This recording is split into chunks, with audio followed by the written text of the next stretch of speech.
Hello friends, आपका स्वागत है हमारे चैनल पर। मेरा नाम है ध्रुव और आप लोग देख रहे हैं द लर्नर्स कम्युनिटी। आज की वीडियो में हम बात करेंगे एक सब्जेक्ट जिसका नाम है फाइनेंस फॉर एवरीवन। ये सब्जेक्ट आपका पहले, तीसरे और पांचवें सेमेस्टर में कॉमन सब्जेक्ट है। ठीक है। आज की वीडियो में हम इस सब्जेक्ट के प्रीवियस 5 साल के जो क्वेश्चन पेपर थे उसमें से मोस्ट रिपीटेड क्वेश्चंस प्लस आपको आंसर राइटिंग में क्या बताना है, क्या पॉइंट एक्सप्लेन करना है, वो हम बात करेंगे। इंपॉर्टेंट वीडियो होने वाली है काफी ज्यादा, क्योंकि हम ऑलरेडी इस वीडियो का एक पार्ट बना चुके, मतलब इस वीडियो का एक सेशन बना चुके हैं जिसमें हमने सिर्फ क्वेश्चन डिस्कस करे थे। आज की वीडियो में हम आंसर को भी देखेंगे। काफी ज्यादा लॉन्ग होने वाली है, तो आप लोग बढ़िया तैयार रहिए इस वीडियो के लिए। ठीक है।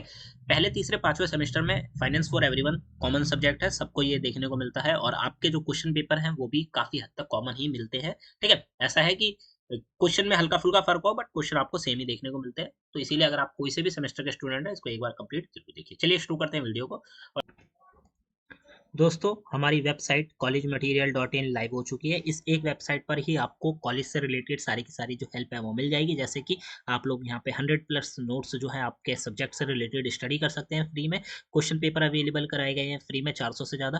ठीक है। आप लोगों के लिए 800 से ज़्यादा जो वीडियोस हैं वो अवेलेबल करा दी गई हैं। प्रीमियम नोट्स भी आपको मिल जाएंगे। साथ के साथ हमारे जो सारे नोट्स हैं वो प्रीमियम, अगर आपको पीडीएफ चाहिए, अदरवाइज आप पीडीएफ पढ़ना चाहते हैं तो वो सिर्फ हमारी वेबसाइट पे आप फ्री में पढ़ सकते हैं। सिलेबस हम लोग प्रोवाइड करा रहे हैं, आपको हर एक सेमेस्टर का सिलेबस यहाँ देखने को मिलेगा जल्दी। और हमारे जो व्लॉग्स एंड टिप्स हैं वो भी आपको यहाँ पे देखने को मिलेंगे। जैसे कि आप देख सकते हैं ये सारे के सारे हमारे लेटेस्ट नोट्स हैं। उसके बाद आप यहाँ देख सकते हैं हमारे लेटेस्ट जो है प्रीवियस क्वेश्चन पेपर्स हैं। उसके बाद आप यहाँ पे सिलेबस रिलेटेड चीजें चेकआउट कर सकते हैं। ठीक है। ये प्रीमियम नोट्स हैं और हर एक चीज यहाँ पे आपको देखने को मिलेगी। तो आइए इस वेबसाइट को एक बार विजिट करिए, लिंक आपको डिस्क्रिप्शन बॉक्स में देखने को मिलेगी। और अगर अभी तक आपने हमारा चैनल सब्सक्राइब नहीं किया, आप लोग न्यू स्टूडेंट है, फर्स्ट टाइम आए हैं, चैनल को जरूर सब्सक्राइब करिए। ऐसी इंपॉर्टेंट वीडियोस आपको देखने को मिलती रहेंगी। अभी तक हमने जितने भी जो सब्जेक्ट है कवर कराए हैं रिपीटेड क्वेश्चन से रिलेटेड, हर एक सब्जेक्ट के एग्जाम में आपको 3, 4, 5 क्वेश्चन रिपीटेड देखने को मिले हैं। स्टूडेंट काफी खुश है, इसीलिए हम ये वीडियो आपके लिए इस सब्जेक्ट की लेकर आए हैं। सबसे पहले हम बात करते हैं सेक्शन ए की। सेक्शन ए में वो सब्जेक्ट क्वेश्चन आते हैं जो कि आपके काफी बार रिपीट हो चुके हैं। यहाँ पे नंबर ऑफ टाइम आप देख सकते हैं, 2, 3, 4 बार भी रिपीट हुआ है कई कई क्वेश्चन। तो पहला आपका क्वेश्चन बनता है फाइनेंशियल लिटरेसी से रिलेटेड, मतलब वित्तीय साक्षरता। वित्तीय साक्षरता को अगर मैं सिंपल शब्दों में बता दूं तो भाई, मतलब आप कह सकते हैं ना कि नॉलेज फाइनेंस की नॉलेज आपकी वित्तीय साक्षरता कहलाती है। क्वेश्चन क्या आता है? वित्तीय साक्षरता वित्तीय अवधारणाओं को समझने और धन के बारे में सूचित निर्णय लेने की क्षमता है। उपयुक्त कथन के संदर्भ में वित्तीय साक्षरता पर चर्चा कीजिए। वित्तीय साक्षरता या फिर फाइनेंशियल लिटरेसी से रिलेटेड आपको क्या करनी है? चर्चा करनी है। अब मैं सबसे पहले बता दूं कि आपको आंसर राइटिंग करना है कैसे। अगर आपको नहीं पता तो अगर आप लोग आंसर राइटिंग करेंगे तो आंसर राइटिंग को 3 पार्ट्स में डिवाइड किया जाता है। सबसे पहले आप लिखेंगे भूमिका, मतलब कि इंट्रोडक्शन। ठीक है। इंट्रोडक्शन में आप जो भी टॉपिक है जिसके बारे में पूछा गया उसके बारे में आप बताएंगे। जैसे यहाँ पे पूछा गया वित्तीय साक्षरता, तो आप वित्तीय साक्षरता के बारे में 4-5 लाइन का एक इंट्रोडक्शन देंगे। उसमें क्या है, किस बारे में बात करी गई है, ये सारी चीजें आपको बतानी है। उसके बाद आपका जो मेन आंसर बनेगा वो बनेगा मुख्य बिंदु, या फिर आप कह सकते हैं कि मेन पॉइंट्स। यहाँ पे आपको कम से कम 5 से 6, कम से कम 6 पॉइंट और 6 से 8 पॉइंट आप लिख सकते हैं। ठीक है। अगर आपके पास पॉइंट में जो डेफिनेशन होती है, ठीक है, पॉइंट तो ये हो जाता है, इसकी डेफिनेशन ये हो जाती है। अगर आपके पास डेफिनेशन कम है तो 8 पॉइंट, और अगर आपके पास अच्छी खासी डेफिनेशन है तो आपके 6 पॉइंट काफी है। ठीक है। जब आप 6 पॉइंट लिख देंगे तो आखिर में आपको लिखना है निष्कर्ष। निष्कर्ष मतलब कंक्लूजन, जो कि आपके अंत में लिखा जाएगा आंसर के, जो कि होता है ना, निचोड़ होता है पूरे आंसर का, वो आपको लिखना है। तो ये आपकी फॉर्मेट रहेगी। अब यहाँ पे हम बात करें तो हमारे ये जो क्वेश्चन के आंसर काफी छोटे हैं, क्योंकि मैं सिर्फ आपको बता रहा हूँ कि क्या आपको लिखना है। आपको यही चीजों को एक्सपेंड करके बढ़ाकर लिखना है। क्वेश्चन नंबर 1 की बात करते हैं। वित्तीय साक्षरता के बारे में चर्चा करने को कहा गया है। तो वित्तीय साक्षरता का मतलब है पैसे से जुड़े विषय को समझना और अपने पैसों के बारे में सही फैसला लेना। आज के समय में केवल कमाना ही नहीं बल्कि बचत करना, खर्च नियंत्रित करना, निवेश करना और कर्ज को सही तरीके से संभालना भी जरूरी है। इसलिए वित्तीय साक्षरता एक महत्वपूर्ण जो जीवन कौशल है, मतलब आपकी लाइफ स्किल है वित्तीय साक्षरता। अगर आपको अच्छे से जीवन जीना है तो आपको फाइनेंशियली इंफॉर्मेशन, फाइनेंशियली नॉलेज होनी चाहिए। ठीक है। आप सपोज करिए कि आपके पास बहुत सारा पैसा आ गया, ठीक है, एकदम सही, बट आपको नॉलेज नहीं है, तो आप क्या करेंगे? उस पैसे को इतनी जल्दी बर्बाद कर देंगे कि आप सोच भी नहीं सकते। ठीक है। वहीं अगर आपको अच्छी खासी नॉलेज है तो आपको पता होगा कि आपको इमरजेंसी फंड बचा के रखना है, आपको सेविंग्स कहाँ करनी है। ठीक है। आपको पैसा कहाँ पे कितना यूज करना है। आपको गलत जो होता है ना, एक होता है कि हम रेकलेसली बहुत ज्यादा पैसा यूज कर ले रहे हैं, कोई सामान नहीं खरीदना वो भी खरीद ले रहे हैं। ठीक है। तो जहां पे हम पैसा गलत यूज करते हैं, पैसे का व्यर्थ करते हैं, वहां पे हमें नहीं करना। ये सारी नॉलेज हमें मिलती है, इन्फॉर्मेशन मिलती है जब हमें वित्तीय साक्षरता पता होती है। तो ठीक है, तो ये हो जाता है। और अब जब आप पॉइंट बनाएँगे तो पॉइंट में आप पहला पॉइंट बना देंगे अर्थ और परिभाषा के बारे में। वित्तीय साक्षरता का मतलब है वित्तीय मतलब जो होता है पैसे, ठीक है? वित्तीय ज्ञान, कौशल और समझ जिससे व्यक्ति पैसे से जुड़े निर्णय सही से ले सके। दूसरे पॉइंट में आप बता सकते हैं आय और खर्च को समझना। व्यक्ति को अपनी इनकम और एक्सपेंसेस का सही हिसाब रखना चाहिए। ठीक है, अब देखिए कई जगह ना हमने जो आंसर है उसमें ऐसे इंग्लिश के वर्ड्स लिखे हैं। आप चाहें तो इन्हें हिंदी में भी लिख सकते हैं, अदरवाइज़ आप इन्हें इंग्लिश में भी लिख सकते हैं। वैसे आप चाहें तो हिंदी में भी लिखिएगा, ठीक है? तो दूसरा पॉइंट था आय और खर्च को समझना। आय इनकम जो होती है वो आय कहलाती है। तो व्यक्ति को अपनी आय और एक्सपेंसेस मतलब जो खर्च है, उसको सही हिसाब से रखना चाहिए। तीसरे में बजट बनाना मतलब बजट बनाना, महीने का बजट बनाकर खर्च को प्लान करना चाहिए। वित्तीय साक्षरता का सबसे ज़रूरी पार्ट है। अब सपोज़ करिए आपकी एक मंथली इनकम आती है, आप लोग कॉर्पोरेट वर्क में हैं, आपकी एक मंथली एक फिक्स्ड इनकम आती है ₹20,000। अब आपको उस ₹20,000 में पूरा मंथ चलाना है। ₹20,000 में आपको अपना जो सेविंग्स है वो भी करना है। ₹20,000 में ही आपको जो अपने खर्चे हैं वो भी पूरे करने हैं, ठीक है? घर के भी खर्चे पूरे करने हैं। तो उसके लिए आपको एक बजट प्लान तैयार करना होगा, ठीक है? फिर बचत की आदत, नियमित बचत करने से भविष्य की ज़रूरतें और आपात स्थिति जिसको हम इमरजेंसी भी कहते हैं, उस स्थिति में आपको मदद मिलती है। अगला पॉइंट है कर्ज का सही उपयोग। अच्छा कर्ज, ठीक है? जैसे एजुकेशन या होम लोन, अब समझ गए। अच्छा कर्ज और बुरा कर्ज होता है। 2 तरह के कर्ज होते हैं, नेगेटिव और पॉजिटिव, ठीक है? अब हम बात करें भाई पॉजिटिव जो लोन होता है उसकी या फिर हम कहें एक प्रकार से अच्छे कर्ज की, तो वहाँ पे आपकी एजुकेशन और होम लोन आता है। अच्छा एजुकेशन क्यों? क्योंकि आप उससे ज्ञान प्राप्त कर रहे हैं, वो इन फ्यूचर आपके काम आएगी। होम लोन आपका घर का जो लोन है, वो घर आपने उन पैसों से ले लिया होम लोन से, अब आपके पास घर तो है, आपको एक आपके पास क्या है प्लेस है, प्रॉपर्टी है। वहीं अगर हम बुरे खर्च की बात करें, लग्ज़री हो जाती है कि भई हम चले गए मार्केट, हमने कुछ देखा, बाय कर लिया, उसकी कोई ज़रूरत नहीं थी, वो हमें 4 दिन काम आएगा, नहीं आएगा, वो बुरा कर्ज है, वो लग्ज़री चीज़ें हैं, ठीक है? तो इनका फ़र्क समझना आपके लिए ज़रूरी है। फिर अगला आ जाता है निवेश की समझ। पैसे को बढ़ाने के लिए सही निवेश विकल्प को समझना सही वित्तीय साक्षरता में आता है। आप सपोज़ करिए कि आपके पास पैसा है, आपके पास अच्छा खासा पैसा है, बट आपको समझ नहीं है कि आपको कहाँ इन्वेस्टमेंट करनी है। आप क्या करेंगे, देखेंगे ऑनलाइन या फिर आपको कोई बताएगा कि जी वहाँ इन्वेस्ट कर दो। बढ़िया रिटर्न मिल जाता है। आप कर देंगे, आपका पैसा अगर गलत जगह इन्वेस्ट हो गया होगा तो डूब जाएगा। वहीं अगर आपको नॉलेज होगी तो आप लोग सही जगह पे पैसा इन्वेस्ट करेंगे, जैसे कई सारे तरीके हैं, सेविंग्स कर लेना, ठीक है? एसआईपी कर लेना, म्यूचुअल फंड्स में डाल देना, स्टॉक्स में डाल देना, अगर आपको सही नॉलेज है इन सेक्टर्स की तो। फिर उसके बाद आपका आ जाता है कि आपने जो बैंक में है उसमें अच्छी खासी फंडिंग रख दी, ठीक है?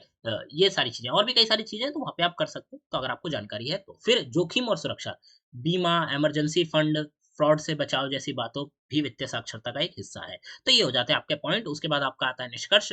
कुल मिलाकर वित्तीय साक्षरता हमें अपने पैसे को सही तरीके से सँभालना सिखाती है।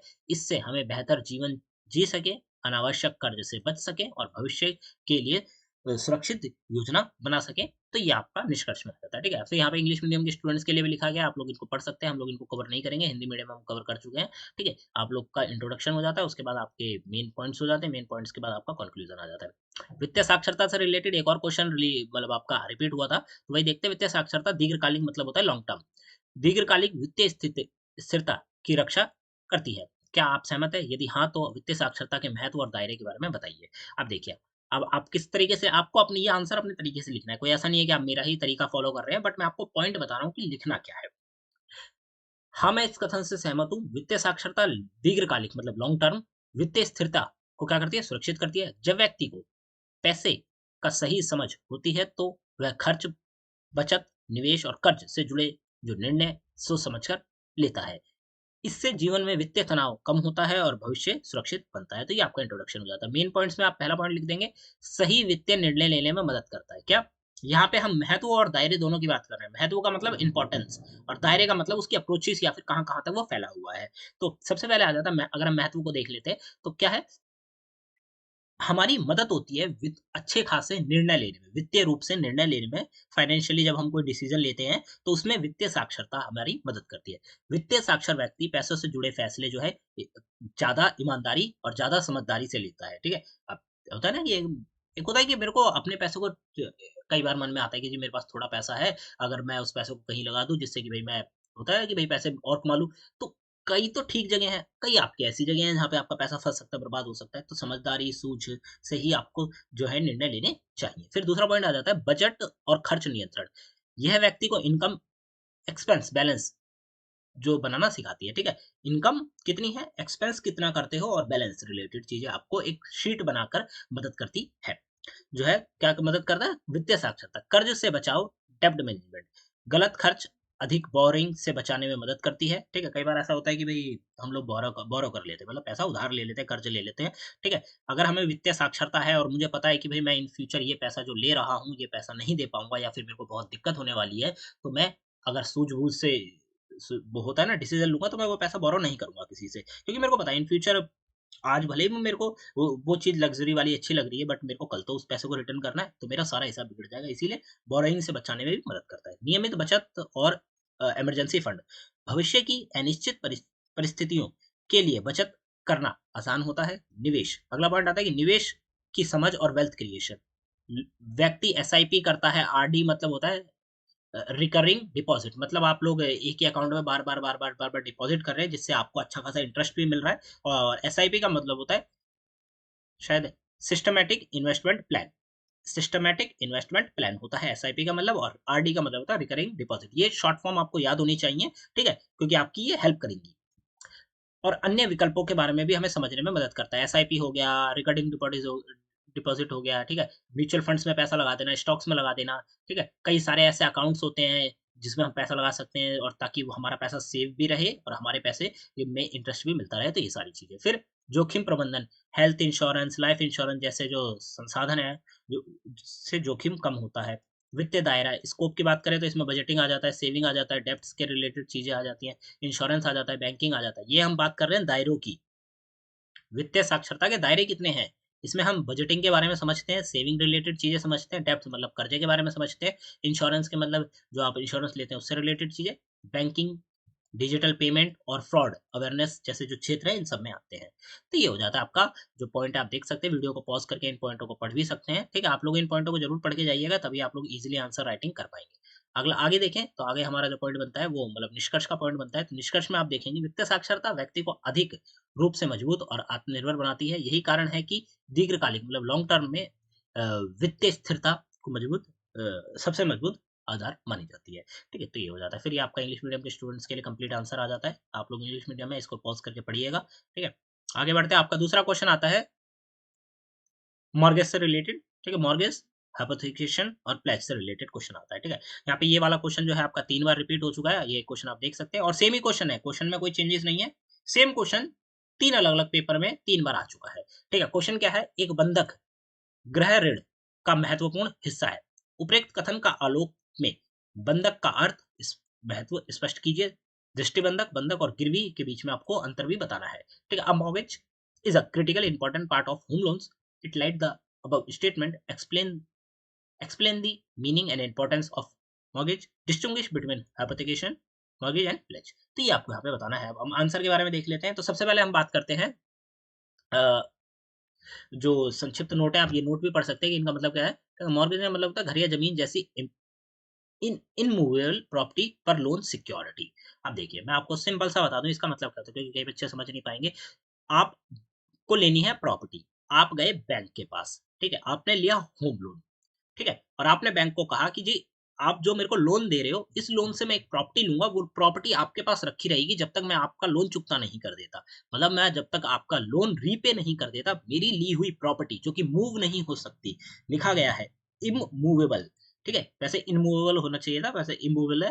तो समझिएगा कि जो प्रॉपर्टी मेरी मूव नहीं हो सकती वो आपके पास गिरवी रखी रहेगी जब तक मैं आपका एक टेन्योर में लोन पूरा नहीं कर देता। जब मैं आपका लोन पूरा कर दूंगा तो मैं आपके द्वारा से लिए गए पैसे, इससे जो मैंने प्रॉपर्टी बाय करी थी वो मैं आपसे रिटर्न ले लूंगा। तो ये क्या हो जाती है, ये हो जाती है आपकी मॉर्गेज। ठीक है, मॉर्गेज आप कह सकते हैं। फिर हाइपोथेकेशन का मतलब है मूवेबल एसेट जैसे कि व्हीकल पर चार्ज पोजीशन बोरोअर के पास। ठीक है, और प्लेज का मतलब होता है मूवेबल एसेट लेंडर के पास रख दिए जाते हैं। ऐसे एसेट जो कि मूव हो सकते हैं प्लेज कहलाते हैं। ठीक है, मतलब प्लेज का मतलब ऐसे एसेट जो कि मूव हो सकते हैं, वो क्या है, लेंडर के पास। जैसे कि आपने भाई किसी से पैसा लिया लेंडर से, होता है ना कि भाई आपको किसी ने लोन दिया, बैंक हो सकता है, वो कोई पर्सनल व्यक्ति हो सकता है, तो उसके पास वो पैसा आपका रखा रहेगा।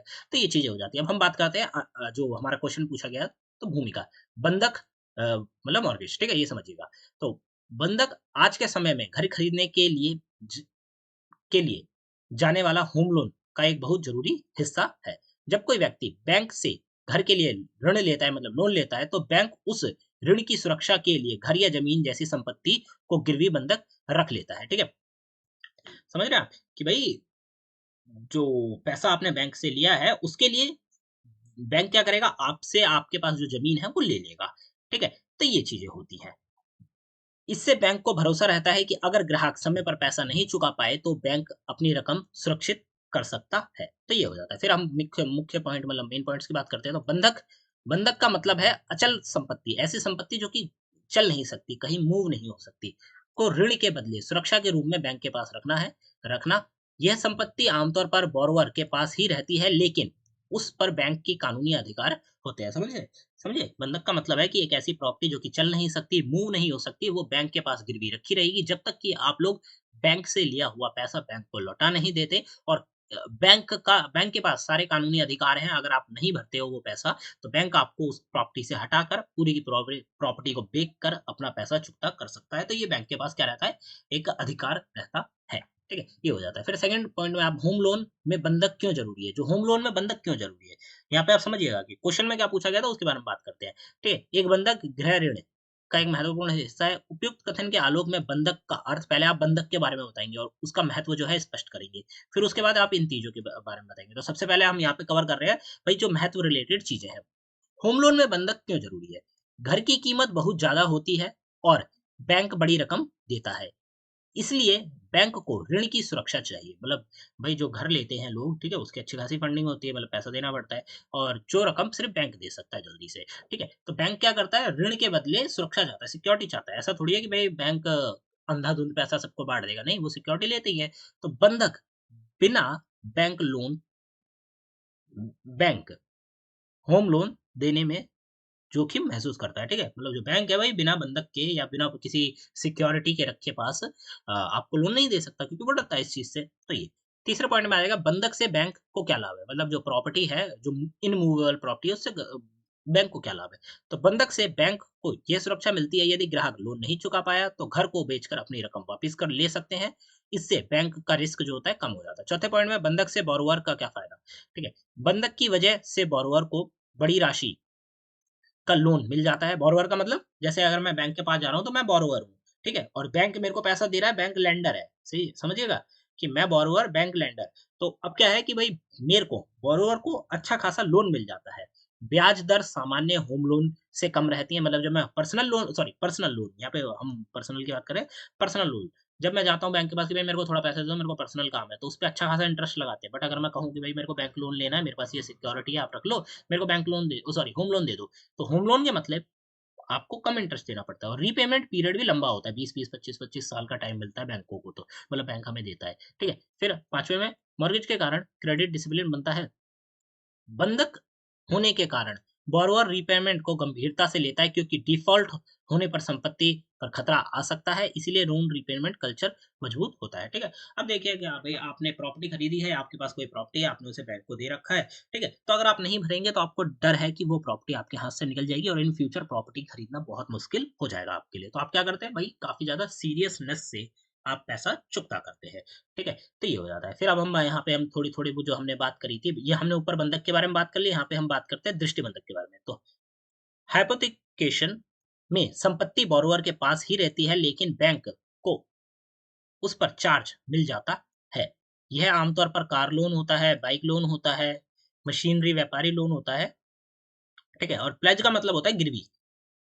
प्लेज में कोई चल संपत्ति आ सकती है जैसे कि आपने गोल्ड बैंक में रख दिया गिरवी या फिर आपने शेयर प्रमाण पत्र रख दिया। शेयर प्रमाण मतलब आपके पास अच्छा खासा शेयर्स हैं, आपने वो बैंक में प्लेज रख दिए कि भई ये मेरे पास एक एसेट है, शेयर मार्केट में मेरा पैसा है ये इतना, ठीक है? हो सकता है आपके म्यूचुअल फंड्स हों, हो सकता है आपके शेयर मार्केट में पैसा लगा हो। तो वो जो है वो बैंक आपके पास गिरवी रख के आपको एक लोन अमाउंट दे देगा। ठीक है? उसके बाद सामान्य गुड्स मतलब आपके पास कोई और भी सामान है जो कि बैंक गिरवी रख सकता है तो वो आपसे ले लेगा, ठीक है? को लैंडर के पास फिजिकली जमा करवा देते हैं यानी पोज़ीशन लैंडर के पास ही चला जाता है, तो ये सारी चीज़ें हो जाती हैं। अब इसमें भई अंतर क्या है तो हम बात कर लेते हैं। बंधक का मतलब होता है घर-ज़मीन जैसी अचल संपत्ति पर होता है। हाइपोथिकेशन या दृष्टि बंधक का मतलब है वाहन, मशीन जैसी संपत्ति बोरोवर के पास रहती है, बैंक को चार्ज मिल जाता है। और प्लेज का मतलब है भाई गिरवी। सोना, सामान्य चीज़ें जो कि संपत्ति चल सकती है, लेंडर के पास पूरी तरह से फिज़िकल रहती है, फिज़िकल तौर पे रखी रहती है। ठीक है? अब समझ लीजिए इतना मैं आपको बता देता हूँ कि आपके पास गाड़ी है, ठीक है? वो आएगी हाइपोथिकेशन में। क्यों? क्योंकि गाड़ी आप चल तो सकती है, गाड़ी एक मूवेबल एसेट है, बट पूरी की पूरी पोजीशन जो है वो गाड़ी के बैंक के पास रहती है, ठीक है, सारी चीजें बैंक से रिलेटेड होती है। वहीं आप सोना है वो बैंक अपने पास फिजिकली लॉकर में रखवा सकता है, बैंक आपसे ले सकता है कि भाई हमारे यहाँ सोना रख जाओ, आप पैसा ले जाओ, ठीक है, इन फ्यूचर जब आप अपने पैसा वापसी करोगे अपना सोना ले लेना। तो ये सारी चीजें है, ठीक है। तो ये अब निष्कर्ष की बात करें तो अंत में कहा जा सकता है कि मॉर्गेज होम लोन का सबसे महत्वपूर्ण आधार है, क्योंकि ये बैंक को सुरक्षा देता है और बोरोवर को बड़ी राशि आसान शर्तों पर ऋण लेने में मदद करता है। साथ ही हाइपोथेकेशन और प्लेज भी ऋण का सुरक्षा के लिए अलग-अलग तरीके हैं, जिनका उपयोग अलग-अलग प्रकार के जो लोन है उनमें किया जाता है। तो ये हो जाता है। यहाँ पे हमने बात करी सारी की सारी, ये आपका इंग्लिश मीडियम के स्टूडेंट्स के लिए इंट्रोडक्शन हो जाता है, ठीक है। उसके बाद यहाँ पे आपके पॉइंट आ जाते हैं, पहला, दूसरा, तीसरा, ये आपके पॉइंट हो जाते हैं। 7 आपके पॉइंट हो जाते हैं, meaning of pledge, meaning of application, C हो जाता है, ठीक है। फिर ये और ये आपका कंक्लूजन, ठीक है। तो इसको पढ़ के जाइएगा पॉज करके। अब हम आगे बात करते हैं बीमा अनुबंध का सिद्धांत, प्रिंसिपल ऑफ इंश्योरेंस कॉन्ट्रैक्ट। जो इंश्योरेंस कॉन्ट्रैक्ट होता है उसके बारे में बात करते हैं। इसका एक क्वेश्चन आपका रिपीट हो रहा है 2 बार, ठीक है। क्वेश्चन क्या है, क्वेश्चन में पूछी चीज सेम गई है, तो उसके बारे में हम बात करते हैं। एक बीमा अनुबंध की आधारशिला अत्यंत सद्भावना का सिद्धांत है। Foundation of stone of an insurance contract is a principle of utmost good faith. Do you agree? Elaborate the different principle of an insurance contract. ठीक है, तो क्या है कि भाई एक बीमा अनुबंध की आधारशिला अत्यंत सद्भावना का सिद्धांत है। क्या आप सहमत है? क्या बीमा अनुबंध का विभिन्न सिद्धांत का व्याख्या कीजिए, ठीक है। और सेम क्वेश्चन आपसे इसी प्रकार से ये भी पूछा गया है। तो यहाँ पे आपको लिखना क्या है उसके बारे में बात करते हैं। सबसे पहले आप लिखेंगे बीमा के बारे में, मतलब इंश्योरेंस। इंश्योरेंस को एक ऐसा समझौता है, इंश्योरेंस एक ऐसा समझौता है जिसमें बीमा करता, जो इंश्योरेंस कंपनी है, बीमित व्यक्ति के भविष्य के जोखिमों से आर्थिक सुरक्षा देती है, ठीक है। लेकिन बीमा अनुबंध तभी सही तरीके से चलता है जब दोनों पक्ष ईमानदारी से पूरी जानकारी दें। इसीलिए कहा जाता है बीमा अनुबंध की नींव अत्यंत सद्भावना, मतलब अपमोस्ट गुड फेथ के सिद्धांत पर रखी जाती है। अब इसको समझ लीजिए, मैं इस कथन से सहमत हूँ। अब मैं इसको बता देता हूँ। क्या है कि भाई बीमा कंपनी है वो आपके पास आएगी और कहेगी कि भाई अगर आपको इन फ्यूचर, मैं अगर उदाहरण के तौर पे दूं कि अगर आपको इन फ्यूचर एक तरीके से आपकी डेथ हो जाती है, तो आपकी फैमिली को क्या मिलेगा, इंश्योरेंस मिलेगा, अगर आप हमारी कंपनी से इंश्योरेंस लेते हैं तो, ठीक है। अगर आपकी किसी दुर्घटनावश जो डेथ है वो हो जाती है, तो हम आपकी कंपनी को 5 करोड़, 1 करोड़, आजकल तो बहुत बड़े बड़े इंश्योरेंस होने लगे हैं, ठीक है, इतना अमाउंट आपकी फैमिली को दिया जाएगा अगर आप लोग हमारी जो प्रीमियम है वो लेते हैं, पेमेंट टाइम पे करते हैं।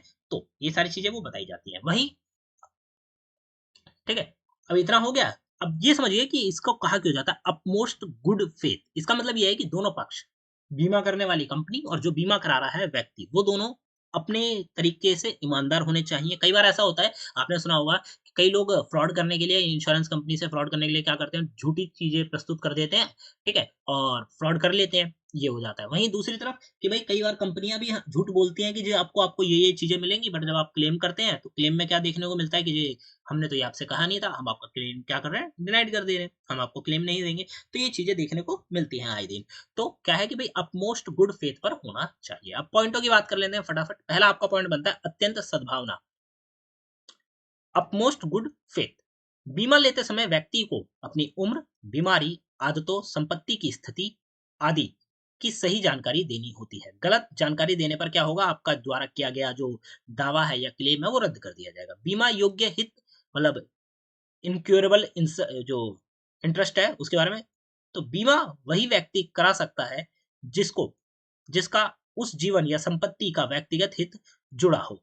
जैसे कोई व्यक्ति अपने घर, वाहन या अपने जीवन बीमा करा सकता है, ठीक है। इस प्रकार के बीमा है। मैं अपने मैं अगर बात करूं, मेरा अगर किसी चीज से पर्सनल हित नहीं है तो मैं उसका बीमा नहीं करा सकता। सपोज फॉर एग्जांपल, ठीक है, मेरे फादर अपना बीमा करा सकते हैं, मैं अपने फादर का बीमा करा सकता हूं। बट अगर एक प्रकार से होता है ना कि भाई बीमा जो व्यक्ति करा रहा है वही ले पाएगा, अगर उसका कोई ऐसी चीज से बीमा कराया, जैसे भाई कार लोन कराया, मेरे फादर ने अपना करा लिया, ठीक है, तो वो लोग अपना बीमा क्लेम कर सकते हैं, मिल जाएगा, ठीक है। बट अगर मेरा व्यक्तिगत हित नहीं जुड़ा है तो वो मैं नहीं करा सकता। फॉर एग्जांपल भाई मैं अपना लाइफ इंश्योरेंस करा सकता हूँ क्योंकि भाई वो मेरा व्यक्तिगत हित है, मेरे गुजर जाने के बाद मेरे फैमिली को पैसा मिलेगा। मैं अपनी गाड़ी का करा सकता हूँ, मैं अपने घर का करा सकता हूँ, ये सारी चीजें, ठीक है। इस प्रकार से आपको अपना जो है आंसर बना के लिखना होगा, बीमा योग्य हित।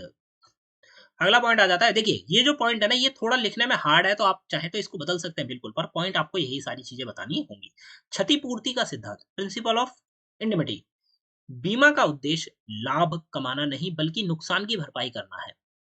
बीमा का उद्देश्य लाभ कराना नहीं होता, या सिर्फ नुकसान करना, नुकसान जो हुआ है उसकी भरपाई करना होता है। यानी जितना नुकसान हुआ है उतना ही भुगतान होगा, विशेष रूप से संपत्ति में। समझ लीजिए इस पॉइंट को। कई बार आपने देखा होगा कि भई लोग क्या करते हैं, गाड़ी ले लेते हैं, गाड़ी पे लोन करा लेते हैं, फिर अगर गाड़ी ठुक-ठुका गई है, तो गाड़ी में क्या हुआ, नुकसान हुआ, तो वो बीमा क्लेम करेंगे, बीमा पैसा मिल जाएगा, उससे वो गाड़ी रिपेयर करा सकते हैं। तो मेरी नुकसान की भरपाई हो गई, ठीक है? क्यों? क्योंकि मैं एक कंपनी को एक स्पेसिफिक अमाउंट उनको महीने दर महीने दे रहा था, ताकि मेरी गाड़ी इन फ्यूचर अगर कुछ खराब होता है, तो वो आपको मिल जाएगा, ठीक है? तो ये चीज़ें हो गई। आगे देखते हैं निकटतम कारण, मतलब जो प्रॉक्सिमिटी कॉज़ होते हैं, वो किसके दावे के समय यह देखा जाता है कि नुकसान का मुख्य कारण था क्या? अगर नुकसान बीमा में शामिल कारण से नहीं हुआ तो क्लेम तभी क्लेम मिलेगा, आप समझिए। हाँ, ये एक इम्पोर्टेंट पॉइंट है कि भाई निकटतम कारण, किन कारण से आप बीमा के लिए अप्लाई कर रहे हैं, बीमा के लिए मतलब क्लेम कर रहे हैं, तो वो देखा जाता है। जब आप बीमा करते हैं तो उसका एक टर्म एंड कंडीशन होता है, उसको पढ़ना होता है। उसमें लिखा, जैसे कार लोन की बात करते हैं हम उदाहरण के तौर पे, कार लोन का क्या होता है कि कार लोन में भाई अगर आपकी गाड़ी का एक्सीडेंट हो गया है, कुछ टूट गया है, ठीक है, तो उसके लिए बीमा कंपनी जिम्मेदार है, वो आपको पैसा दे देगी। बट कई कार लोन्स में मैंने सुना है कि इस प्रकार की भी चीज़ें होती हैं कि अगर आपका इंजन बैठ गया जिसमें बहुत अच्छा पैसा लगने वाला है, बट आपके इंश्योरेंस में इंजन से रिलेटेड किसी भी काम का पैसा देने के लिए नहीं लिखा गया था, तो आपको ₹1 नहीं मिलेगा, ठीक है? तो क्या होता है कि तभी आपको क्लेम मिलेगा जब उस पर्टिकुलर चीज़ के बारे में आपके इंश्योरेंस के अंदर इंश्योरेंस के टर्म एंड कंडीशंस में डिटेल में लिखा होगा, तभी आप क्लेम कर सकते हैं, तभी आपको क्लेम मिलेगा। तो ये सारी चीज़ें। फिर आ जाता है उपरोग्यवश उपरोगेशन। यदि बीमा कंपनी नुकसान की भरपाई कर देती है, तो नुकसान के लिए जिम्मेदार तीसरे पक्ष से पैसा लेने का अधिकार बीमा कंपनी को मिल जाता है। अब सपोज़ करिए कि भई पैसा लेने का जो वो है, वो किसको मिल जाता है? यदि बीमा कंपनी नुकसान की भरपाई कर देती है। मैंने बीमा कराया अपनी गाड़ी का, मेरी गाड़ी ठुक गई, किसी व्यक्ति ने मेरी गाड़ी ठोक दी, ठीक है? अब क्या है कि भई मेरी कंपनी ने तो मेरे को पैसा दे दिया जिससे मैंने बीमा कराया था, परंतु जिस बंदे ने मेरी गाड़ी ठोकी, ठीक है?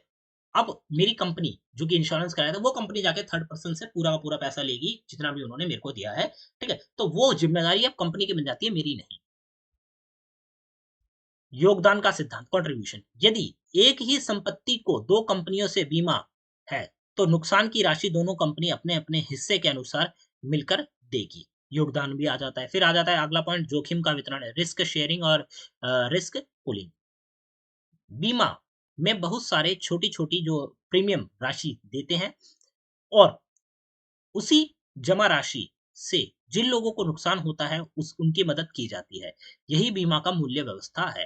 ठीक है भाई, क्या करते हैं, बहुत सारे लोग बीमा कराते हैं, ठीक है? कंपनी के पास प्रीमियम देते हैं हर महीने उससे, और जब भी कोई व्यक्ति प्रीमियम क भई अपना क्लेम करता है, तो कंपनी वो पैसा जो कि बीमा के लोगों द्वारा लिया गया था, वो पर्टिकुलर व्यक्ति के क्लेम में दे देती है। और कई बार तो देखा गया है कंपनी चाहती है कि उसका क्लेम रिजेक्ट हो जाए। तो ये तो आम चीज़ है। निष्कर्ष की बात करें तो का अनुबंध एक भरोसे पर आधारित समझौता है, इसीलिए अत्यंत सद्भावना, मतलब जो गुड फेथ की हमने ऊपर बात करी थी, ठीक है, इसका सबसे महत्वपूर्ण सिद्धांत है। इसके साथ साथ बीमा योग्य हित, क्षतिपूर्ति, निकटतम कारण, प्रियोशन, और फिर योगदान, जोखिम वितरण जैसे जो सिद्धांत है, बीमा के निष्पक्ष और व्यवस्थित पर प्रभावी बनाते हैं। तो ये सारे पॉइंट है, जो जितने भी पॉइंट मैंने बात करी, ये आपके 2 पॉइंट यहाँ पे हो जाते हैं, ठीक है? मैं इनको जरा, ये 2 पॉइंट हो जाता है, उसके बाद आपके यहाँ पे बाकी पॉइंट आ जाते हैं, 6 पॉइंट यहाँ तक आ जाता है, फिर आपका ये 7वां पॉइंट हो जाता है, निष्कर्ष हो जाए। इनको पढ़ के ज़रूर जाइएगा, काफ़ी अच्छा आंसर है, आप लोग ईज़िली बनाकर लिख पाएँगे, तो आपके फुल में से फुल मार्क्स मिलेंगे। ये इंग्लिश मीडियम के स्टूडेंट्स के लिए आप लोग पॉज़ करके ज़रूर पढ़िएगा। हम इंग्लिश में कवर नहीं कर रहे हैं, ठीक है? हिंदी में कवर कर रहे हैं, तो आप लोग इनको पॉज़ करके ज़रूर पढ़िएगा। ये हो जाता है। अगला टॉपिक आता है पोस्ट ऑफिस बचत योजना। पोस्ट ऑफिस में जो बचत योजना है, उससे रिलेटेड क्वेश्चन। पहला क्वेश्चन बनता है, डाकघर द्वारा दी जाने वाली जो विभिन्न जमा राशि योजना है, वो कौन-कौन सी है? उनके देख लेते हैं। आंसर में आप लोग लिखेंगे, सबसे पहले आएगी भूमिका, जिसको हम इंट्रोडक्शन भी कहते हैं। तो इसमें आप लिखेंगे कि डाकघर या फिर पोस्ट ऑफिस केवल पत्र और पार्सल सेवा तक सीमित नहीं है, बल्कि यह आम लोगों के लिए सुरक्षित और भरोसेमंद बचत एवं जमा योजना भी देता है। ठीक है, आज के टाइम में जो पोस्ट सर्विस है, इंडियन पोस्ट है, वो केवल आपका घर तक पार्सल पहुंचाने का काम नहीं करती, परंतु वो जो आम लोग हैं, ठीक है, नॉर्मल पीपल्स हैं, ठीक है, उनको सुरक्षित और भरोसेमंद बचत का मतलब सेविंग का और जमा योजना जो है वो प्रदान करती है।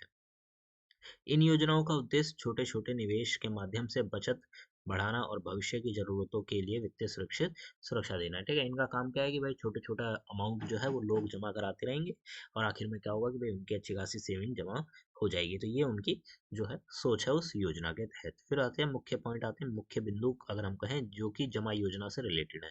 पहला आता है डाकघर बचत खाता। ठीक है, पहला आपका पोस्ट ऑफिस सेविंग अकाउंट होता है, उसके थ्रू आप लोग कर सकते हैं सेविंग। फिर आता है आवर्ती जमा मतलब रिकरिंग डिपॉजिट, आरडी आता है जिसमें हर महीने एक जो रकम सेट की जाती है वो आप जमा कराते हैं। ठीक है, तीसरा आता है सावधि जमा मतलब टाइम डिपॉजिट। ठीक है, इसमें एक टाइम पीरियड के लिए आप लोग जमा करते हैं पैसे, जिसको हम एफडी के तौर पे भी देख सकते हैं। चौथा आता है मासिक आय योजना, मंथली जो इनकम स्कीम है वो एक बार राशि जमा करके हर महीने ब्याज के रूप में आए। ठीक है, तो उसके बाद पांचवा आता है राष्ट्रीय बचत प्रमाण पत्र, एनएससी।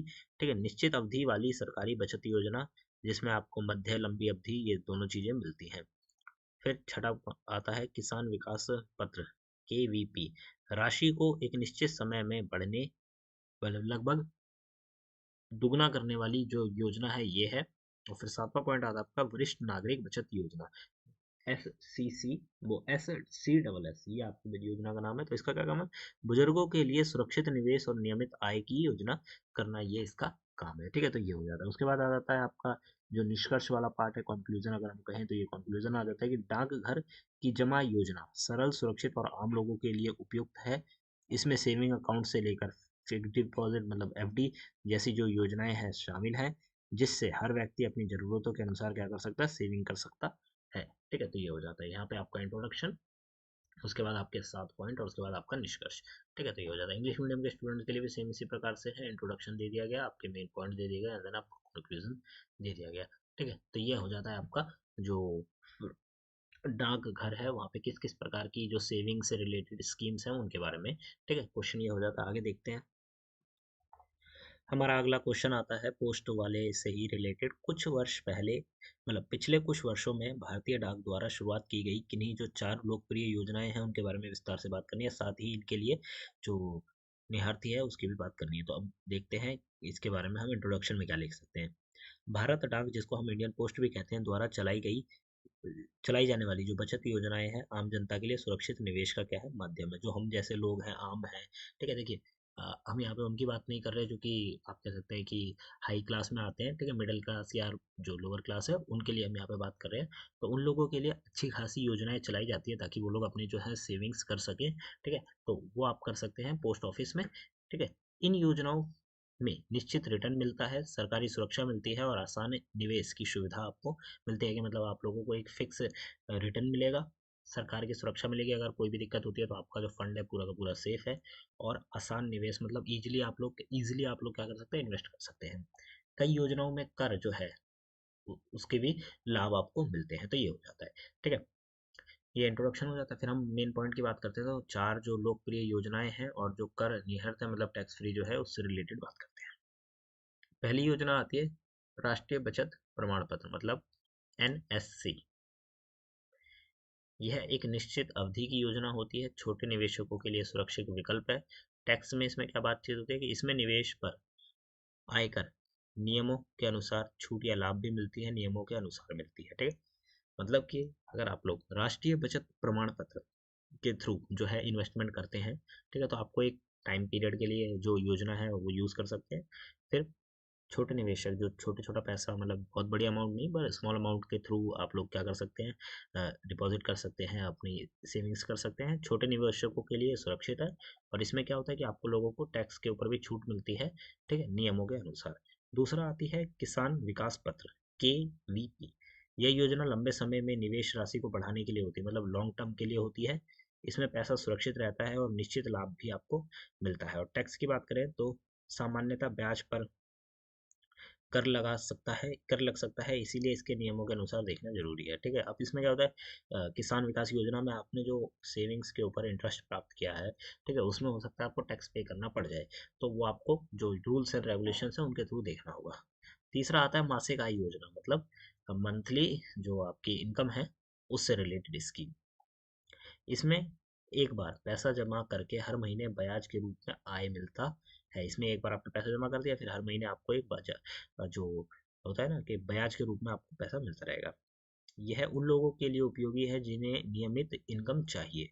ठीक है, ये उन लोगों के लिए हेल्पफुल है जिनको एक फिक्स अमाउंट चाहिए इनकम के रूप में। तो ये हो जाता है। उसके बाद आता है आपका टैक्स मिलने वाला ब्याज आय माना जाती है और कर के दायरे में आ सकता है। ठीक है, तो इसमें क्या होता है कि भाई टैक्स के बारे में बात करें तो जो मिलता है आपको ब्याज मिलता है, ठीक है, वो आपको हो सकता है एक इनकम के तौर पे हो, तो इनकम के ऊपर जो है टैक्स लगाया जा सकता है, तो ये आपको देखना पड़ेगा। चौथा आता है वरिष्ठ नागरिक बचत योजना, मतलब SCSS। ठीक है, इसमें आपका था यदि मतलब यह है किसके लिए, यह है 60 वर्ष या उससे अधिक उम्र के लोगों के लिए है। इसमें नियमित बजाज बजाज ब्याज मिलता है और उचित सुरक्षा आपको देखने को मिलती है। इसमें निवेश पर, इसमें जब निवेश करते हो आप लोग, इन्वेस्टमेंट करते हो, तो उसके ऊपर जो टैक्स है, टैक्स के ऊपर लाभ मिलता है, लेकिन जो ब्याज है आयकर योग्य हो सकता है। ठीक है, आप जो इन्वेस्टमेंट करते हो उसके ऊपर तो आपको टैक्स में लाभ मिलता है, परंतु अगर आपने ज़्यादा अच्छा खासा जो है ब्याज है कर लिया, ठीक है, तो उसके ऊपर आपको टैक्स पे करना पड़ता है। ये आपको नियम के अकॉर्डिंग देखना होगा। तो ये मैं आपको बता दूं कि आपका एक जो पॉइंट है वो हमेशा सेम रहेगा कि आपको जो है सुरक्षा देखने को मिलती है और ब्याज अच्छा मिलता है। ये आप पॉइंट हर एक योजना में आप लिख सकते हैं। ठीक है, तो ये हो जाता है 4 योजना। उसके बाद बचत के बारे में, योजना के बाद हमने उन योजना में ही टैक्स के बारे में भी बात करी। ठीक है, फिर आ जाता है आपका निष्कर्ष। इंडियन पोस्ट की योजना आम लोगों के लिए भरोसेमंद जो है निवेश का विकल्प है। NSC, KVP, MIS और SCS जैसी ये जो योजना है, बचत बढ़ाने के साथ साथ कुछ मामलों में जो कर है मतलब टैक्स है, टैक्स को भी लाभ देती है। इसीलिए निवेश करते समय टैक्स नियमों को ध्यान से देखना जरूरी है। तो ये हो जाता है आपका टैक्स से रिलेटेड क्वेश्चन। ठीक है, सॉरी यहाँ पे हमने इंग्लिश मीडियम के स्टूडेंट्स के लिए ये प्रोवाइड नहीं किया है, तो आप लोगों को समझ के इसको लिखना होगा। ठीक है, ये इंग्लिश मीडियम के लिए नहीं है, इसमें हम शायद लिखना ऐड करना भूल गए हैं, तो आप लोग इसको हिंदी में समझकर इंग्लिश में लिख सकेंगे। बात करते हैं सेक्शन बी की। ये वो क्वेश्चन है जो कि आपके ज़्यादा बार नहीं पूछे गए, 1 या 2 बार या 3 बार ऐसे है वो पूछे गए, कम से कम आपसे 2 बार पूछे गए, 2 बार पूछे गए मैक्सिमम। उनसे रिलेटेड बात करते हैं। टॉपिक है आपका बजट का अर्थ और उसके प्रकार के बारे में, मतलब बजट जब आप बनाते हैं तो उसका मीनिंग क्या निकलता है, उसके टाइप्स क्या क्या हैं, वो सारी चीज़ें। क्वेश्चन आया था आपका, बजट का तात्पर्य भविष्य की एक निश्चित अवधि के दौरान राजस्व और व्यय का अनुमान लगाना है। मतलब बजट का काम क्या है कि भाई हम इन फ्यूचर एक फिक्स टाइम के लिए, मतलब 1 साल के लिए हम लोग कितना खर्च करेंगे, कितना कमाएंगे, उन सब चीज़ों का लेखा जोखा आप लोग बना कर रखते हैं, वो बजट कहलाता है। इस कथन के आलोक में विभिन्न प्रकार के जो बजट है उनके बारे में आपको यहाँ पे बात करनी है। ठीक है, तो ये हो जाता है। अब देखते हैं जिसमें भूमिका में आप क्या लिखेंगे। बजट एक ऐसी योजना है जिसमें हम आने वाले समय के लिए क्या करते हैं, अपनी आय मतलब जो इनकम है और हमारे जो खर्च है जिनको हम एक्सपेंसेस कहते हैं उनका अनुमान लगाते हैं। बजट बनाने से पैसा सही जगह खर्च होता है और बचत जो है वो बढ़ती है। अगर आप बजट बनाते हैं ना तो आपको पता होगा कि भाई आपने जो पैसा लिखा है आप सिर्फ वहीं पे पैसे को खर्च करेंगे जो आपने बजट में लिखा है। अदरवाइज अगर नहीं लिखा है तो आप लोग पैसे को हो सकता है इधर उधर खर्च करें, जिससे आपका पैसा बर्बाद होगा। ठीक है, तो इस चीज़ का ध्यान रखा जाता है बजट बनाते टाइम। ये हो जाता है आपका इंट्रोडक्शन। फिर बात करते हैं विभिन्न प्रकार के जो बजट है वो कौन कौन से। पहला आता है आपका व्यक्तिगत बजट, जो कि आपका पर्सनल बजट होता है। फिर दूसरा आता है पारिवारिक या घरेलू बजट।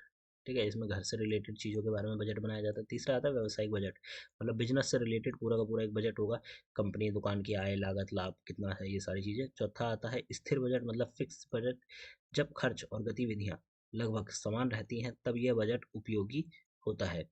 पांचवा आता है लचीला बजट, जो कि है फ्लेक्सिबल बजट, जब खर्च परिस्थितियों के अनुसार बदलते हैं, जिसे बिक्रा बिक्री बढ़ाना या घटने पर, तो ये उसके लिए काम आता है। फिर आता है शून्य आधारित बजट और फिर आता है आपका प्रदर्शन बजट। तो ये आपके 7 प्रकार के बजट के प्रकार होते हैं, टाइप होते हैं, तो इनको आप पढ़िएगा। ठीक है, इनको याद करके जाइएगा। आगे बढ़ते हैं, आपका निष्कर्ष में आ जाता है अलग अलग जरूरतों के लिए अलग अलग प्रकार के बजट बनाए जाते हैं। सही बजट से व्यक्ति, परिवार और संस्था अपने पैसों को बेहतर प्रबंधन कर सकती है। ठीक है, तो ये थोड़ा सा आपका इंट्रोडक्शन हो जाता है, मतलब कंक्लूजन हो जाता है यहाँ पे बजट से रिलेटेड। अब हम आगे बढ़ते हैं। यहाँ पे इंग्लिश मीडियम के स्टूडेंट्स के लिए भी दिया गया, आप देख सकते हैं थोड़ा सा इंट्रोडक्शन। आपके जो पॉइंट है, देखिए यहाँ पे हमने ना पॉइंटों को बहुत बड़ी डिटेल में नहीं लिखा है, हमने सिर्फ आपको पॉइंट बताए हैं, पॉइंट में क्या है ये बताया, बाकी आपको इसको डिटेल में खुद लिखना पड़ेगा। तो आप लोग जाके इनको समझिएगा। वैसे तो कोई ऐसे हार्ड चीज़ नहीं है लिखना, अगर आप लोग ने एक बार टॉपिक पढ़ा होगा या टॉपिक के बारे में आपको बेसिक जानकारी होगी तो भी आप आंसर राइटिंग कर पाएंगे। अगले क्वेश्चन की तरफ चलते हैं। हमारा बजट वित्तीय संसाधनों और गतिविधियों को रणनीतिक लक्ष्य और उद्देश्यों के साथ जोड़ता है। बजट तैयार करने की महत्ता और उसकी प्रक्रिया के बारे में बात करिए। ठीक है, बजट तैयार करने में तो उसका क्या महत्व है और उसकी क्या प्रोसेस है, ये दोनों चीज़ें आपको बतानी है। तो बजट के बारे में हम ऊपर बात कर चुके हैं। ठीक है, हम यहाँ पे पॉइंटों को देखते हैं। पहले आती है महत्व, इंपॉर्टेंस ऑफ बजट। पहला महत्व क्या है, आय और खर्च के ऊपर नियंत्रण होता है। मतलब आप कितना पैसा कमा रहे हैं और कितना पैसा खर्च कर रहे हैं, उस चीज़ के ऊपर आप अच्छे से नियंत्रण रख सकते हैं, ताकि आपका जो है जो गलत जगह खर्च होता है वो ना हो। अगला अगला आता है आपका, बचत की आदत बनती है।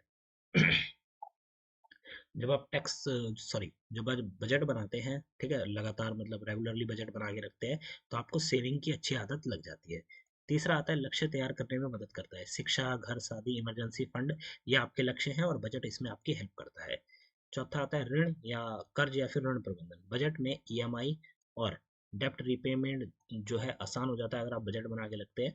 अदरवाइज आप लोग ईएमआई के पैसे खर्च कर देंगे, जिससे आप ईएमआई नहीं भर पाएंगे और आपके ऊपर कर्जा बढ़ता चला जाएगा। तो ये सारी चीज़ें देखने को मिलती है। फिर आता है आपातकालीन आपातकाल के लिए तैयारी। मतलब होता है ना, इमरजेंसी के लिए आपके पास बजट है तो आपने इमरजेंसी के लिए उसमें प्रिपरेशन कर रखी होगी, अदरवाइज आपने नहीं करी होगी, तो बजट वहाँ पे भी हेल्पफुल रहता है। फिर आता है निर्णय लेने में सुविधा। खर्च करना है या नहीं, यह साफ हो जाता है। ठीक है, ऐसा होता है ना, कई बार आपके मन में आता होगा कि खरीद लूँ या नहीं खरीदूँ, तो जब आप बजट बना के रखते हैं तब आपको पता होता है कि आपको यहाँ पे खर्च करना है या नहीं। आप वहाँ पे जो है बहुत ज़्यादा कंफ्यूज नहीं हो जाते चीज़ों को लेकर, आप निर्णय ले लेते हैं। सातवां पॉइंट आता है वित्तीय अनुशासन। व्यक्ति और परिवार दोनों में डिसिप्लिन आता है। ठीक है, तो ये हो जाते हैं बजट के जो है महत्व। अब बात करते हैं बजट की प्रक्रिया के बारे में। सबसे पहले आय का अनुमान, आपने कितना कमाया आप इसका अनुमान लगाते हैं। दूसरा, सभी खर्चों की सूची बनाना, मतलब आप क्या क्या खर्च करेंगे उसकी पूरी की पूरी एक लिस्ट बनाना। तीसरा आता होता है खर्चों की श्रेणियों को बांटना। अब क्या होता है, खर्चों की श्रेणियां होती है। कुछ हमारी बेसिक नेसेसरी चीजें होती हैं, जैसे कि भाई खाने योग्य चीजें, पानी, ठीक है, इनके ऊपर खर्च करना, मतलब ये आपकी जरूरत है। कुछ चीज़ें आपकी इच्छा होती है और कुछ आप बचत करते हैं। ठीक है, आपकी इच्छा हुई कि देखिए मैंने कई महीनों से जूते नहीं लिया, मेरी इच्छा है कि मैं एक नई जोड़ी जूते ले लूँ, तो ये क्या हुआ, ये आपकी इच्छा हुई। परंतु आपके घर में आटा नहीं है, तो आपने आटे के ऊपर जो पैसा खर्च करा वो आपकी ज़रूरत है। ठीक है, तो ये दोनों चीज़ें हो जाती हैं। उसके बाद आ जाती है बचत, मतलब आप सेविंग भी कर रहे हैं अपने कमाई हुए पैसों की, तो वो सारी चीज़ें।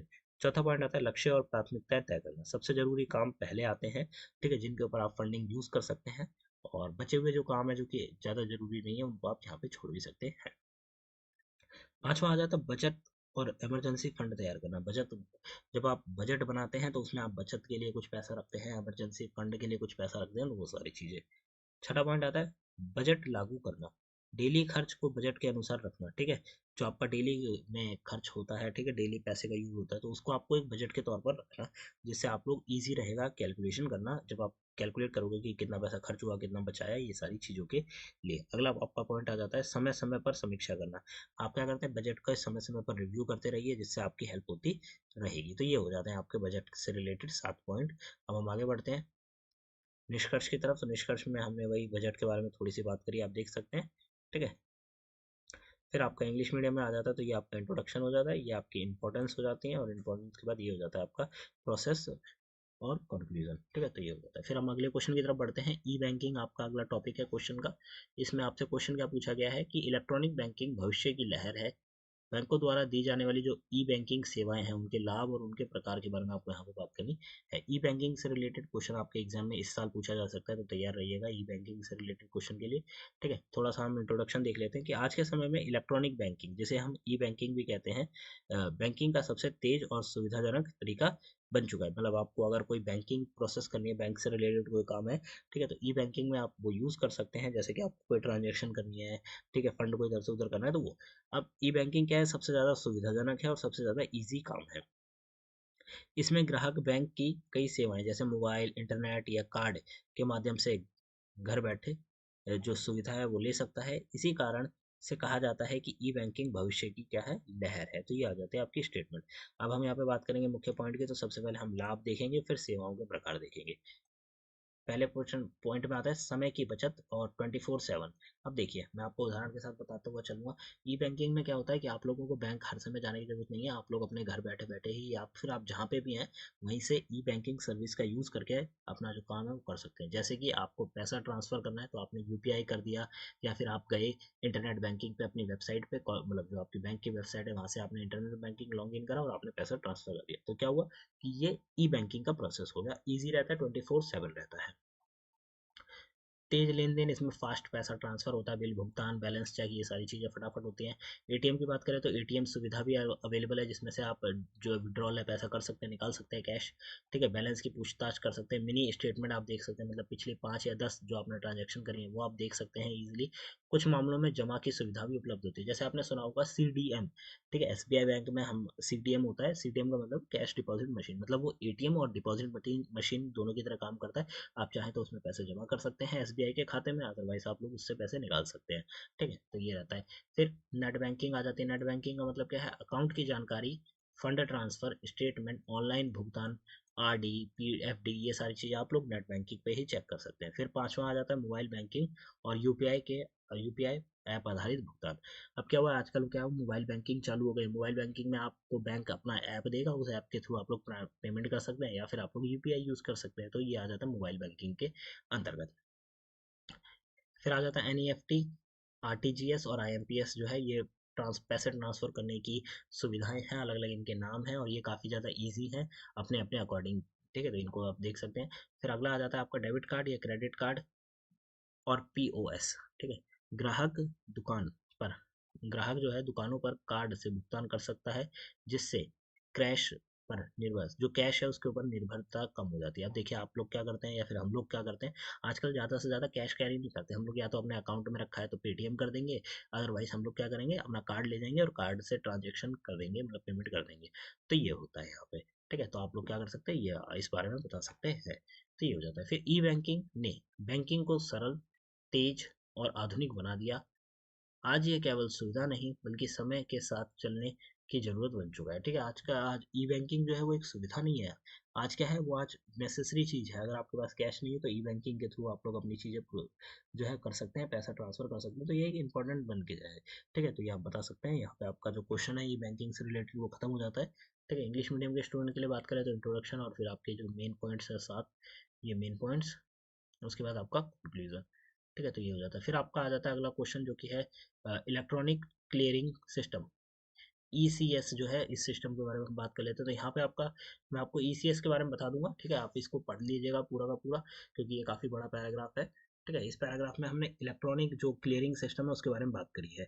देखते हैं क्या होता है। इलेक्ट्रॉनिक क्लियरिंग सिस्टम एक ऐसी बैंकिंग सुविधा है जिसमें बार बार होने वाले भुगतान या बार बार मिलने वाली राशि को इलेक्ट्रॉनिक तरीके से सीधा खाते में भेजा या खाते से काटा जा सकता है।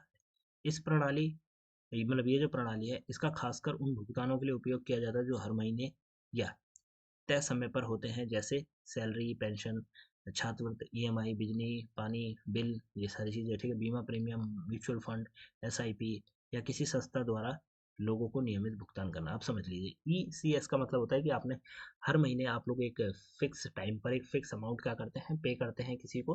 ठीक है, तो क्या होगा कि हम इस पे ईसीएस ऑटोमेटिक वो सारी चीज़ें काम कर देगा, और वहाँ पे हो सकता है कि आपकी ईएमआई ऑटोमेटिक पे हो जाए, या फिर आप कह सकते हैं कि आपका ट्यूशन की फीस ऑटोमेटिक पे हो जाए। तो ये सारी चीज़ें, पानी का बिल, बिजली का बिल, ये सारी चीज़ें नियमित रूप से क्या होती है, भुगतान करते हैं तब।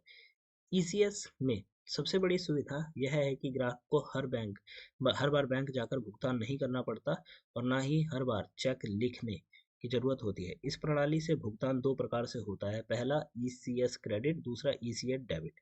ईसी ईसीएस क्रेडिट में किसी संस्था या विभाग द्वारा बहुत सारे लोगों को एक साथ जो है पैसा भेजा जाता है, जैसे सरकार द्वारा पेंशन, छात्रवृत्ति या किसी कंपनी द्वारा कर्मचारियों की सैलरी। अब समझिए ईसीएस में यहाँ पे दो तरीके होते हैं, क्रेडिट और डेबिट। ईसीएस क्रेडिट में काम क्या होता है, ईसीएस क्रेडिट का मतलब है कि गवर्नमेंट क्या करती है, एक ही बार मतलब एक ही बार 10-12 लाख या जितने भी लोगों की पेंशन बांध रखी है गवर्नमेंट ने, उनको एक ही बार में हर महीने एक फिक्स अमाउंट भेजती है। ठीक है, ऐसा तो नहीं है कि गवर्नमेंट के लोग हर महीने जो है बैंक जाते हैं और वहाँ जाके फिर पेमेंट देते हैं फिर करते हैं, नहीं। क्या करते हैं भाई, वो लगा रखा है उन्होंने सिस्टम, हर महीने जब भी डेट आएगी उनको उनके मतलब जो पैसे हैं वो उनको ट्रांसफर हो जाएंगे, जो बूढ़े लोग हैं। ठीक है, तो ये हो जाता है। तो ये क्या है, ये ईसीएस क्रेडिट का काम है कि भाई हर महीने एक फिक्स टाइम पे एक फिक्स अमाउंट लोगों के खाते में भेज दिया जाएगा। फिर वहीं बात करें ईसीएस डेबिट का, तो इसमें क्या होता है, इसमें ग्राहक के खाते पर तय समय पर एक राशि काट ली जाती है, जैसे ईएमआई, बीमा प्रीमियम या बिल भुगतान रिलेटेड चीजें। तो एक फिक्स टाइम पे क्या होगा कि भाई जो ग्राहक है उसके खाते में से पैसा काट लिया जाएगा। जैसे कि मैंने नेटफ्लिक्स का प्रीमियम ले रखा है, ठीक है, तो अब भाई क्या होगा कि भाई उसके ऊपर इलेक्ट्रॉनिक क्लियरिंग सिस्टम लग जाएगा, जिससे क्या होगा कि भाई हर महीने जो नेटफ्लिक्स है ऑटोमेटिकली मेरे खाते से 150 रुपये काट लेगा और मेरे को सब्सक्रिप्शन चलता रहेगा। मेरे को हर महीने जाकर नेटफ्लिक्स को पे करने की जरूरत नहीं है, ठीक है। तो ये हो जाता है। यहाँ पे आप और भी चीज़ें जो है पढ़ सकते हैं इजीली, ठीक है। तो ये इसी इसके बारे में हो जाता है। फिर मैंडेट आ जाता है आजकल तो, ठीक है, मैंडेट लगा देते हैं, तो वो सारी चीज़ें ज़्यादा बड़ा है तो हम इसे कवर नहीं कर रहे हैं, आप लोग पॉज करके इन्हें जरूर पढ़िएगा, ठीक है। क्वेश्चन रिपीट हो सकता है। आगे बात करें, यहाँ पे इंग्लिश मीडियम के स्टूडेंट्स के लिए दिया गया है, आप देख सकते हैं, ठीक है। ये इंग्लिश मीडियम के स्टूडेंट्स के लिए है, पॉज करके इसे जरूर पढ़िएगा। आगे बढ़ते हैं। अगला टॉपिक आता है आपका जीवन बीमा, मतलब लाइफ इंश्योरेंस से रिलेटेड। 2 बार आपका ये टॉपिक रिपीट हो चुका है, तो देखते हैं क्या क्वेश्चन आया था। जीवन बीमा आजकल हमारे जीवन की एक अनिवार्य आवश्यकता बन गई है।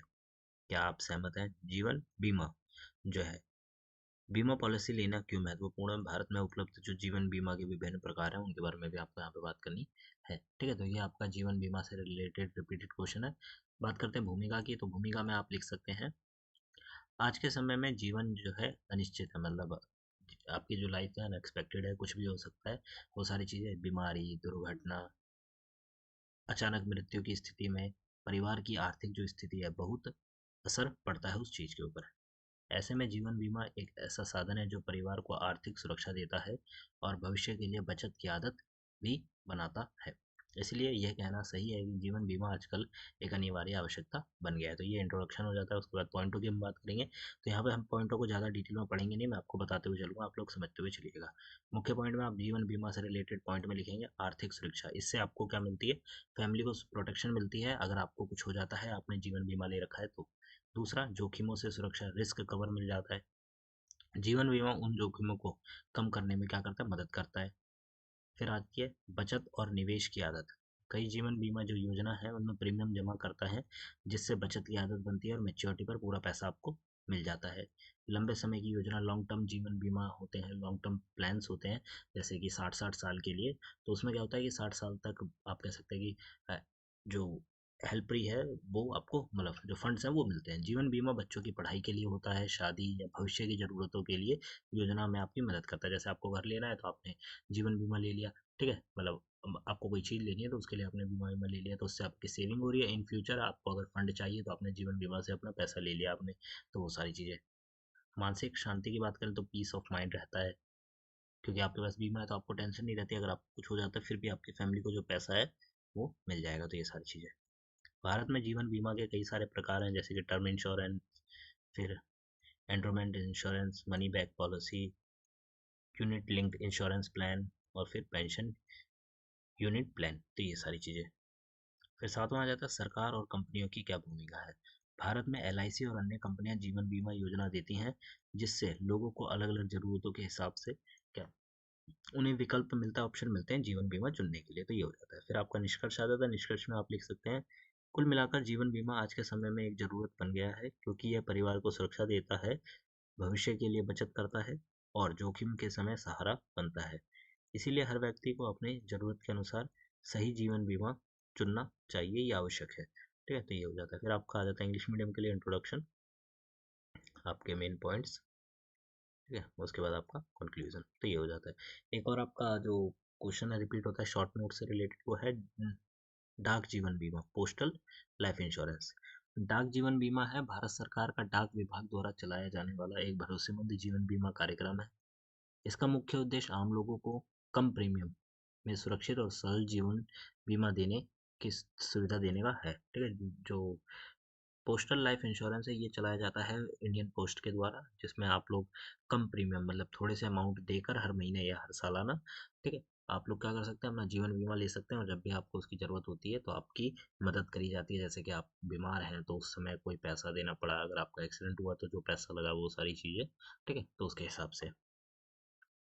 डाक विभाग की पहुंच भारत के छोटे छोटे शहरों और ग्रामीण इलाकों तक है, इसीलिए यह बीमा योजना उन लोगों के लिए आवश्यक, मतलब लोगों के लिए उपयोगी है जो बड़ी बीमा कार्यालय है आसानी तक नहीं पहुंच सकता। जैसे कि आपको पता ही होगा कि भाई गांव बसेरों में जो है ज़्यादा पहुंच नहीं होती है, तो वहाँ पे कौन पहुंच सकता है? इंडियन पोस्ट इजीली पहुंच सकता है, तो वहां पे लोग अपना बीमा करा सकते हैं इंडियन पोस्ट के द्वारा। डाक बीमा की खास बात यह है कि यह सरकारी योजना है, इसीलिए लोगों को इसके प्रति विश्वास अधिक होता है। इसमें बीमा धारक जो बीमा लेता है नियमित रूप से प्रीमियम जमा कराता है, इसके बदले उसे जीवन सुरक्षा कवर मिलता है। यदि बीमित व्यक्ति की मृत्यु हो जाती है तो उसके परिवार को बीमा की राशि मिलती है, जिससे परिवार को आर्थिक सहारा मिलता है।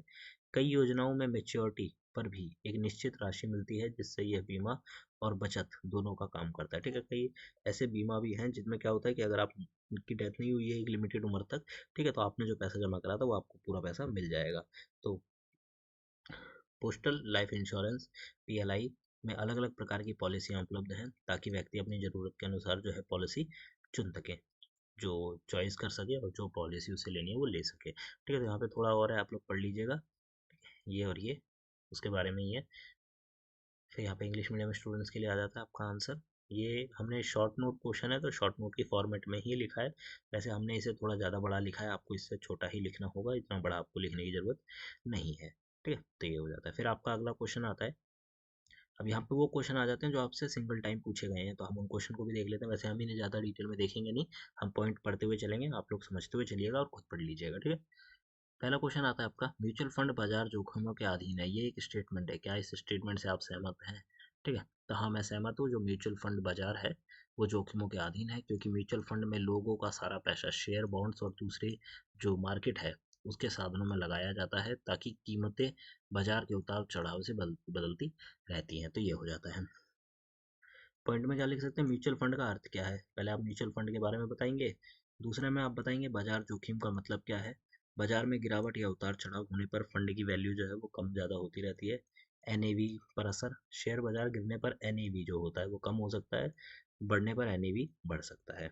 रिटर्न की कोई गारंटी नहीं होती, म्यूचुअल फंड में कोई फिक्स गारंटी नहीं होती, आपको एक अनुमानित जो संख्या है वो बताई जाएगी कि आप 25% 20% रिटर्न प्राप्त कर सकते हैं, बट कोई फिक्स नहीं होता कि आपको 25 या 20 मिलेगा ही मिलेगा। ठीक है, रिस्क रिटर्न का संबंध है। अब ज़्यादा रिटर्न की संभावना वाले फंड जोखिमों में अधिक होते हैं, मतलब ज़्यादा होते हैं। ऐसे फंड जो कि आपको 40-45% तक रिटर्न दे रहे हैं, ठीक है, वो बहुत ही ज़्यादा जोखिम वाले फंड होते हैं। फिर डाइवर्सिफिकेशन से जोखिम कम होता है। फंड कई जगह निवेश करता है, जिससे जोखिम की जो कुछ हदें वो कम हो जाती हैं, लेकिन ख़त्म नहीं होती। और आखिरी है लंबी अवधि में फ़ायदा। अगर निवेश लंबे समय तक रखा जाए तो बाजार में उतार चढ़ाव के असर कम हो सकता है और अच्छे रिटर्न मिलने की संभावना जो है वो बढ़ सकती है। ठीक है, तो ये हो जाता है म्यूचुअल फंड के बारे में, ये आपका कंक्लूजन हो जाता है। यहाँ पे इंग्लिश मीडियम के स्टूडेंट्स के लिए ये दिया गया है। ठीक है, आंसर कंप्लीट, इसको आप पढ़ के जाइएगा म्यूचुअल फंड से रिलेटेड। अगला क्वेश्चन आता है आपका, शेयर बाजार में इस्तेमाल होने वाले प्रमुख शब्दों की व्याख्या कीजिए, जैसे सेंसेक्स, निफ्टी, प्राथमिक बाजार, द्वितीयक बाजार, और निवेशकों को सूचित निर्णय लेने में ये कैसे मदद करती हैं, तो वो सारी चीज़ें। ठीक है, शेयर बाजार में कुछ मुख्य शब्द हैं, जैसे कि सेंसेक्स, निफ्टी, प्राथमिक बाजार, द्वितीयक बाजार, निवेशकों को बाजार में सही जो फैसला है उसको लेने में मदद करती हैं। ये शब्द बाजार की दिशा, स्थिति और निवेश के तरीके को स्पष्ट करते हैं। जैसे कि सेंसेक्स की बात करें तो सेंसेक्स क्या है? ये बॉम्बे स्टॉक एक्सचेंज का प्रमुख इंडेक्स है, बीएसई का एक्सचेंज है, जो चुनिंदा बड़ी कंपनियों के शेयरों का प्रदर्शन को दिखाता है। ठीक है, सेंसेक्स क्या है? चुनिंदा कंपनी है, उनके शेयर के अकॉर्डिंग ये सेंसेक्स चलता है। फिर आ जाता है निफ्टी। यह नेशनल स्टॉक एक्सचेंज का प्रमुख इंडेक्स है, जो बड़ी और मजबूत कंपनियों के शेयरों की जो स्थिति है उसको बताता है। फिर आ जाता है इंडेक्स। इंडेक्स का महत्व क्या है? सेंसेक्स और निफ्टी दोनों बाजार के मूड और दिशा को बताते हैं कि बाजार ऊपर जा रहा है या नीचे। ठीक है, सेंसेक्स और जो निफ्टी है वो ये बताते हैं कि बाजार ऊपर जा रहा है या नीचे। कई बार होता है सेंसेक्स निफ्टी बहुत गिर जाता है, कई बार सेंसेक्स निफ्टी जो है बहुत ऊपर उठ जाता है, तो उसके अकॉर्डिंग। फिर आती है प्राथमिक बाजार, प्राइमरी मार्केट। यह वह बाजार है जो कंपनी पहली बार नए शेयर जारी करके पूंजी जुटाती है, जैसे आईपीओ। सेकेंडरी मार्केट क्या होती है? वह बाजार जहां निवेशक पहले से मौजूद शेयरों को खरीद कर बिक्री करते हैं। ठीक है, सेकेंडरी मार्केट में आता है जब आप किसी कंपनी के शेयर ऑलरेडी मार्केट में है, उन्हें खरीद रहे हैं, बेच रहे हैं, वो सारी चीज़ें। और जब कोई कंपनी अपना आईपीओ लेकर आती है, मतलब इनिशियल जो आईपीओ जो है एक तरीके से, ठीक है, वो लेकर आती है, तो जब आप उसे लेते हैं तो आप प्राइमरी मार्केट में एक्सचेंज करते हैं, तो वो सारी चीज़ें। छठा पॉइंट आपका बनेगा निवेश का निर्णय में मदद। इन शब्दों से निवेशक जो है, इन्वेस्टर है, यह समझ पाता है कि बाजार मजबूत है या कमजोर और निवेश का सही समय है या नहीं। फिर सातवां आता है जोखिम समझने की सहायता, इंडेक्स और बाजार के प्रकार समझने में निवेशक जोखिम, रिटर्न और सही विकल्प का अंदाजा लगा सकते हैं। तो ये हो जाता है। फिर आपका निष्कर्ष आ जाता है इस क्वेश्चन का, तो आप देख सकते हैं ये आपका निष्कर्ष है। तो यहाँ पे इंग्लिश मीडियम के स्टूडेंट्स के लिए इंट्रोडक्शन, फिर उनके जो पॉइंट है 7 पॉइंट, एंड अंत में आ जाता है आपका कंक्लूजन। ठीक है, अगला क्वेश्चन आता है आपका, वित्तीय नियोजन के महत्व और प्रक्रिया के ऊपर प्रकाश डालिए। Highlight the importance and process of financial planning. जब भी आप फाइनेंस की प्लानिंग करते हैं पहले से ही, तो उसके इम्पोर्टेंस क्या है, उसका प्रोसेस क्या है, उसके बारे में आपका ये क्वेश्चन है। तो सबसे पहले आप बताएंगे इंट्रोडक्शन। इंट्रोडक्शन में आप लिखेंगे कि वित्तीय योजना का अर्थ है अपनी आय और खर्च को इस तरीके से योजना बनाकर चलना ताकि वर्तमान में जो आवश्यकताएं हैं वो पूरी हो सके, भविष्य के लिए बचत भी हो सके। ठीक है, आज के समय में बढ़ती महंगाई, अनिश्चित आय, भविष्य की जरूरतों को देखते हुए वित्तीय नियोजन हर व्यक्ति के लिए बहुत जरूरी हो गया है। यह हमें धन का सही उपयोग करना सिखाता है और आर्थिक तनाव से बचाता है। तो ये हो जाता है आपका इंट्रोडक्शन। ठीक है, देखिए मैं आपको बता दूं, आपको ना इंट्रोडक्शन अपने हिसाब से लिखना है, कोई फिक्स नहीं है कि आप यही चीज़ लिखते हैं। बस जो टॉपिक के बारे में बात करी गई है उस टॉपिक के बारे में आपको 4-6 लाइन इंट्रोडक्शन की लिख देनी है। ठीक है, फिर आपके मेन पॉइंट की अगर हम बात करें तो पहला पॉइंट बन जाएगा वित्तीय लक्ष्यों का निर्धारण करना। सबसे पहले व्यक्ति अपने जो अल्पकालिक और दीर्घकालिक, मतलब शॉर्ट टर्म और लॉन्ग टर्म जो उसके गोल्स हैं उनको तय करता है, जैसे कि शिक्षा, घर, विवाह या फिर सेवानिवृत्ति, ये सारी चीज़ें। दूसरे पॉइंट में आपका आ जाता है आय और व्यय का आकलन। आप कितना कमा रहे हैं, कितना खर्च कर रहे हैं, इन सारी चीज़ों का आकलन कर लेना पहले। तीसरा आ जाता है बजट का निर्माण। अब आप यहाँ पे बजट बनाएंगे, ठीक है, लिखा पढ़ी करेंगे कि कितना आपका पैसा आएगा, कितना कटेगा, जैसे कि आपका रेंट चला गया, आपने घर में राशन भरवा दिया, गैस के पैसे हो गए, बाकी सारी चीज़ें। चौथे में आ जाता है बचत की योजना। आप कितना बचत करेंगे, कहाँ कहाँ डालेंगे, जैसे एसआईपी, म्यूचुअल फंड, या फिर आप अपने बैंक में सेविंग करेंगे, ये सारी चीज़ें। निवेश का चयन, आप निवेश करेंगे, ठीक है, जैसे बैंक में जमा करेंगे, डाकघर योजना आदि, ये सारी चीज़ें। फिर जो आता है जोखिमों का प्रबंधन, बीमा या फिर आपात जो स्थिति है उसमें जोखिमों की सुरक्षा के लिए आप लोगों ने, अगर आपने जो इंश्योरेंस है वो ले रखा है तो आप उसका पे करेंगे। और सातवां आ जाता है नियमित समीक्षा। समय समय पर वित्तीय योजना की समीक्षा करेंगे, मतलब उसको चेक करते रहेंगे, वेरीफाई करते रहेंगे, ताकि जो आपकी स्थिति बदल रही है उसके अकॉर्डिंग आप लोग उसमें चेंज कर सकें। ठीक है, ऐसा तो नहीं है कि आपकी जो स्थिति साल के शुरुआत में है वही स्थिति साल के आखिर में रहे, हो सकता है बीच में आपको कहीं दिक्कत आ जाए, तो उसके अकॉर्डिंग आपको चीज़ें बदलनी पड़ेंगी। वित्तीय नियोजन एक ऐसी प्रक्रिया है जो व्यक्ति को आर्थिक रूप से आत्मनिर्भर बनाती है, मतलब जो होता है ना कि फाइनेंशियली इंडिपेंडेंट बनाती है। यह न केवल वर्तमान जीवन को व्यवस्थित करती है बल्कि भविष्य को भी सुरक्षित करती है। सही वित्तीय नियोजन से व्यक्ति संतुलित और तनाव मुक्त जो है जीवन जी सकता है। तो ये हो जाता है आपका वित्तीय नियोजन, मतलब फाइनेंशियल प्लानिंग से रिलेटेड क्वेश्चन। इंट्रोडक्शन आता है इंग्लिश मीडियम के स्टूडेंट्स के लिए। ठीक है, इंट्रोडक्शन के बाद आपके 7 इंपॉर्टेंट पॉइंट देख सकते हैं, 1 से 7, और फिर आपका कंक्लूजन। तो यहाँ पे ये आपका क्वेश्चन खत्म हो जाता है। आपका अगला क्वेश्चन आता है, क्वेश्चन है कि हेजिंग से क्या अभिप्राय है, उदाहरण की सहायता से हेजिंग की रणनीति की व्याख्या करिए। What do you mean by hedging, explain strategy with example. ठीक है, तो पहले आपको ये बताना है। तो इंट्रोडक्शन में आप लिख सकते हैं हेजिंग के बारे में, हेजिंग एक ऐसी वित्तीय रणनीति है, मतलब फाइनेंशियली स्ट्रेटेजी है जिसका उपयोग भविष्य में होने वाले जो संभावित नुकसान है, जैसे कि इन फ्यूचर अगर कोई नुकसान हो सकता है कंपनी को, तो हम क्या करेंगे, हेजिंग करेंगे, उससे बचाने की के लिए की जाती है। शेयर बाजार में कीमतों में उतार चढ़ाव सामान्य है, इसीलिए निवेशक अपने जोखिमों को कम करने के लिए हेजिंग का सहारा लेते हैं। ठीक है, जो इन्वेस्टर्स हैं ना, जो इन्वेस्टमेंट करते हैं, जैसे कि कोई भी व्यक्ति इन्वेस्टमेंट करता है और उसे लगता है कि इन फ्यूचर हो सकता है उसको नुकसान हो, तो वो क्या करेगा, हेजिंग कर लेगा। हेजिंग का मतलब है निवेश से जुड़े जोखिमों को कम करने के लिए विपरीत दिशा में एक और सौदा करना। ठीक है, जैसे कि सपोज करिए, हेजिंग का मतलब क्या है कि भाई जो फ्यूचर में जोखिम होने वाले हैं उसको कम करने के लिए मैं उसी के अपोजिट क्या करूं, एक और सौदा कर लूं, एक और डील कर लूं। जोखिमों से सुरक्षा, हेजिंग का मुख्य उद्देश्य नुकसान की संभावनाओं को कम करना है, ना कि अधिक लाभ कमाना। ठीक है, आप समझिए कि जोखिम किससे सुरक्षा क्यों, हेजिंग का मतलब ऐसा नहीं है कि मेरे को बहुत सारे लाभ कमाने हैं, ना। मेरे को मेरा जो नुकसान होने वाला है मैं उस नुकसान को कम कर सकूं, जितना हो सके, वो ज़्यादा इम्पोर्टेंट है। फिर आता है डेरिवेटिव्स का उपयोग। हेजिंग में फ्यूचर एंड ऑप्शन जैसे डेरिवेटिव्स का उपयोग किया जाता है। चौथा पॉइंट आता है मूल्य अस्थिरता से बचाव। यह शेयर की कमोडिटी की कीमतों में अचानक गिरावटों से जो निवेशक है उसे बचाता है। अब समझिए, कई बार क्या होता है कि कोई कंपनी है, उसके शेयर है, लिस्ट है, ठीक है, आज वो शेयर 100 रुपए का है, हो सकता है कल वो एकदम से गिर के 50 रुपए पे आ जाए। ठीक है, तो ये जो एक अचानक गिरावट है, इस चीज से बचाते हैं जो निवेशक है, वो बचते हैं। ठीक है, अपने आप को खुद को बचाते हैं ताकि उनका जो इन्वेस्टमेंट में जो उन्होंने पैसा डाला है वो हाफ ना हो जाए या खत्म ही ना हो जाए। तो ठीक है, तो ये सारी चीजें। अगला आ जाता है उदाहरण द्वारा समझाना। तो यदि कोई निवेशक किसी शेयर को खरीदता है और उसे लगता है कि कीमत गिर सकती है, तो वे उसी शेयर का फ्यूचर और ऑप्शन बेचकर हेजिंग कर सकता है। ठीक है, अब देखिए, जैसे कि मैं उदाहरण के तौर पे अपना ही उदाहरण लेके बताता हूँ। जैसे कि मैं मार्केट में शेयर मार्केट देख रहा हूँ, मुझे लगा कि आज जो टाटा कंपनी है उसका शेयर मैंने खरीद लिया।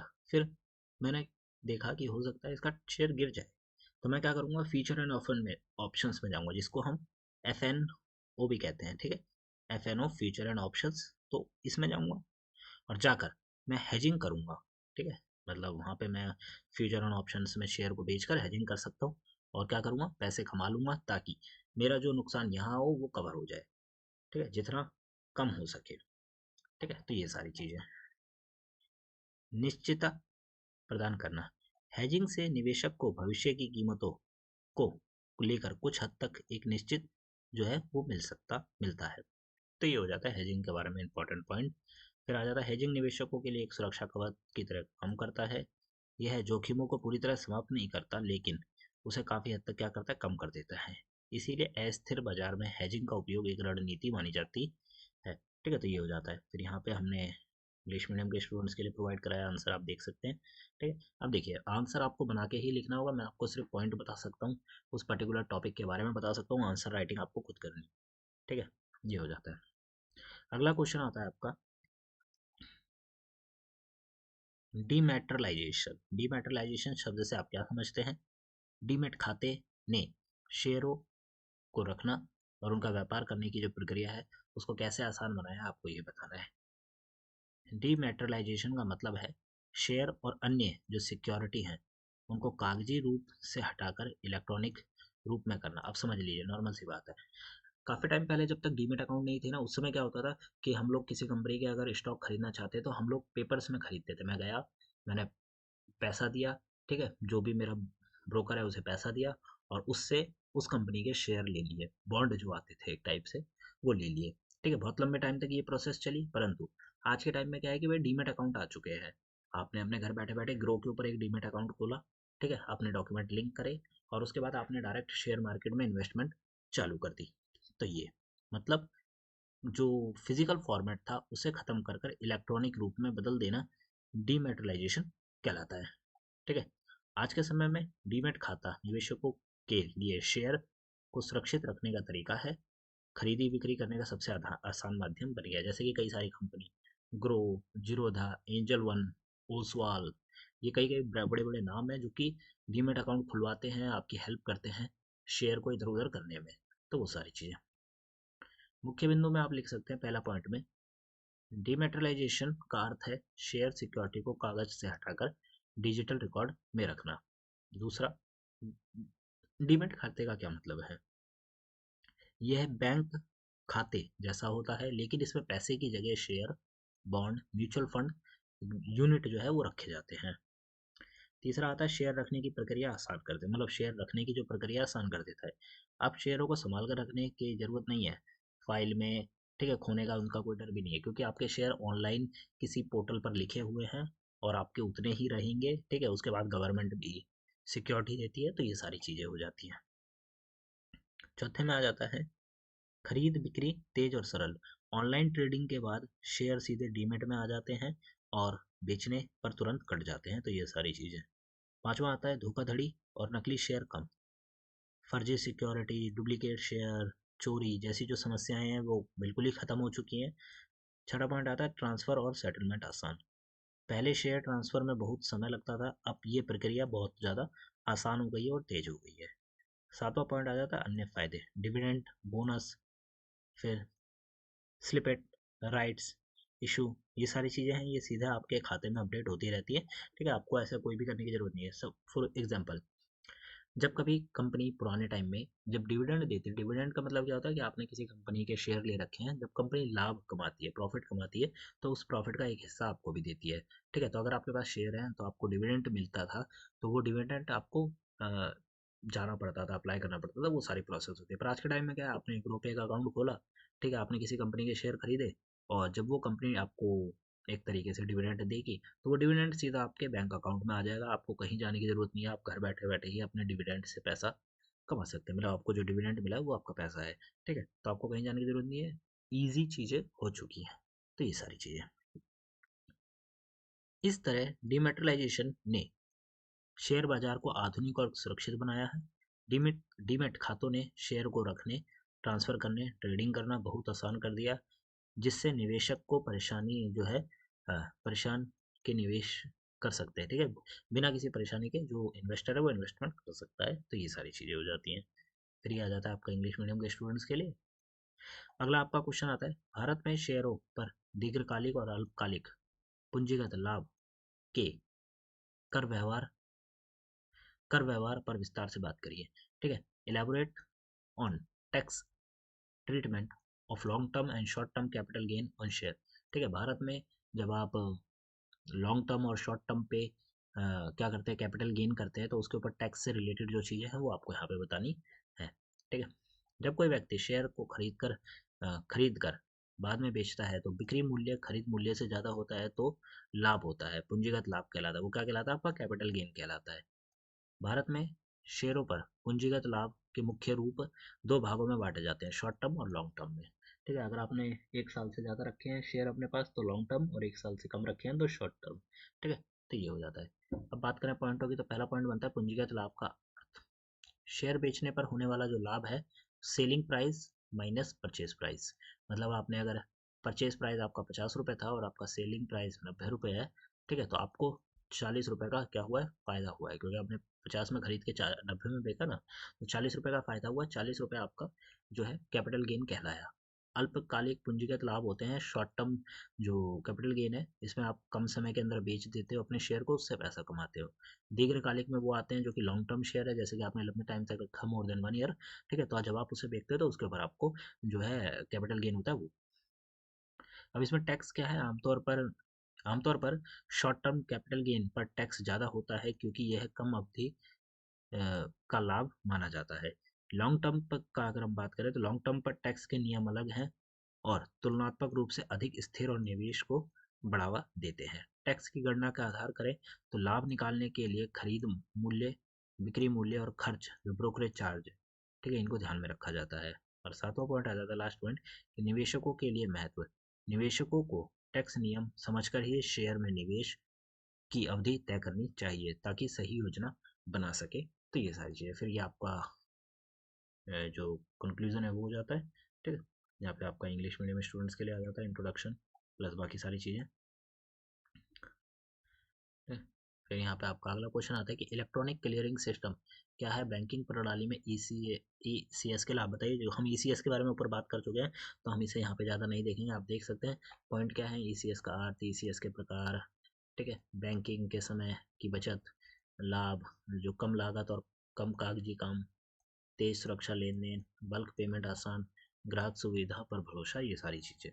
ठीक है, तो आप बता सकते हैं, ये आप पढ़ सकते हैं। ये जो पीडीएफ है, ये पीडीएफ आपको डिस्क्रिप्शन बॉक्स में दी गई लिंक से आप लोग इजीली ले सकते हैं। ठीक है, हमने इसको बहुत ज़्यादा कम प्राइस पे रखा है, तो आपके लिए काफ़ी इजी रहेगा, जाके पीडीएफ को बाय करिए, और पीडीएफ के थ्रू भी आप चाहें तो पढ़ सकते हैं। ठीक है, फिर आ जाता है आपका भारतीय रिजर्व बैंक द्वारा 1995 में बैंकिंग लोकपाल योजना लाई गई थी, तो शिकायत के आधार पर प्रक्रिया की बात करिए। ठीक है, आरबीआई ने बैंकिंग लोकपाल योजना, बैंकिंग ओबुड्समैन जो स्कीम है वो लाए थे। ठीक है, इसका ये एक ऐसी व्यवस्था है जो बैंक के ग्राहकों की समस्याओं को सरल और सस्ती समाधान देती है। ये योजना खासतौर पर तब मदद करती है जब बैंक के ग्राहक शिकायतों शिकायत को सही तरीके से हल नहीं करते। आप समझिए कि आप बैंक गए, ठीक है, आपके बैंक का जो अकाउंट है उसमें कोई गड़बड़ी है, हो सकता है ट्रांजैक्शन इधर उधर हुई है, आप गए आपने शिकायत करी, ठीक है, बैंक में कि भाई ये दिक्कत है मेरे खाते में, ठीक है, ये ट्रांजैक्शन हो गई है जो कि मैंने नहीं करी कभी, ठीक है, हो सकता है बैंक ने करी हो, मान के चलते हैं कि बैंक ने करी है, ठीक है, तो अब क्या है कि आपने शिकायत करी पर बैंक ने आपकी शिकायत को ध्यान नहीं दिया, सुना नहीं सही से, ठीक है, तो अब आप क्या करेंगे, अब आप यहाँ पे एक शिकायत करेंगे, बैंकिंग ओबुड्समैन स्कीम में एक शिकायत करेंगे, ठीक है। अब बैंक के ऊपर ऊपर से प्रेशर आएगा कि भाई ये जो व्यक्ति ने कंप्लेंट डाली थी इसकी आपने सुनवाई क्यों नहीं करी, सुनवाई कहाँ रुकी हुई है, ये सारी चीज़ें, ठीक है, तो ये इसलिए बनाया गया है ताकि बैंकों के ऊपर भी प्रेशर रहे, किसी और चीज़ के ऊपर भी प्रेशर रहे। मुख्य बिंदु की अगर हम बात करें तो अब सबसे पहले हम देखेंगे शिकायत के मुख्य प्रकार, मतलब मुख्य आधार क्या है। खाते से गलत कटौती या गलत कर्ज चार्ज, एटीएम डेबिट कार्ड से जुड़ी समस्या, चेक ड्रॉप्ड पेमेंट में देरी, लोन ब्याज दर से जुड़ी कोई शिकायत हो गई, ठीक है, इंटरनेट या मोबाइल बैंकिंग से रिलेटेड कोई शिकायत हो गई तो आप इसमें कंप्लेन कर सकते हैं। सेवा में कमी, ठीक है, जब आपको कोई सर्विस दी नहीं गई अच्छे से, ठीक है, तब आप कंप्लेन कर सकते हैं, और अन्य बैंकिंग नियमों का उल्लंघन करते हैं तो आप इसमें कंप्लेन कर सकते हैं। शिकायत दर्ज करने की प्रक्रिया क्या है, सबसे पहले आप बैंक में शिकायत करेंगे, समय देना है, लोकपाल में शिकायत करनी है, शिकायत का माध्यम आपको ऑनलाइन या फिर आप लिखित रूप से भी भेज सकते हैं, शिकायत की जांच होगी, समझौता होगा, फिर निर्णय लिया जाएगा और आपको बता दिया जाएगा, तो ये सारी प्रोसेस रहेगी, ठीक है, ये आपका निष्कर्ष हो जाता है। ये फिर इंग्लिश मीडियम के स्टूडेंट्स के लिए ये आपके पॉइंट हो जाते हैं, एंड देन आपका ये हो जाता है, ठीक है। अब यहाँ पे आप देख सकते हैं ये टॉपिक दिए गए हैं, ठीक है, ये टॉपिक है शॉर्ट नोट बेस्ड क्वेश्चन के टॉपिक है, मैं आपको ये सारे के सारे दिखा दूंगा, पढ़ाऊंगा नहीं, ठीक है, तो आप पॉज करके इन्हें पढ़ भी सकते हैं, ठीक है। शॉर्ट नोट में ये सारे टॉपिक आपके पिछले 5 साल में पूछे गए हैं तो इनको आप अच्छे से पढ़ के जाइएगा, ठीक है, सारे के सारे। पहला आ जाता है आपका ईसीएस, जो कि हमने ऊपर बात करी, इलेक्ट्रॉनिक क्लियरिंग सिस्टम के बारे में, ठीक है, तो ईसीएस से रिलेटेड क्वेश्चन आ सकता है आपका, देख सकते हैं, ये हिंदी मीडियम के स्टूडेंट्स के लिए। उसके बाद इंग्लिश मीडियम के स्टूडेंट्स के लिए ये रहा।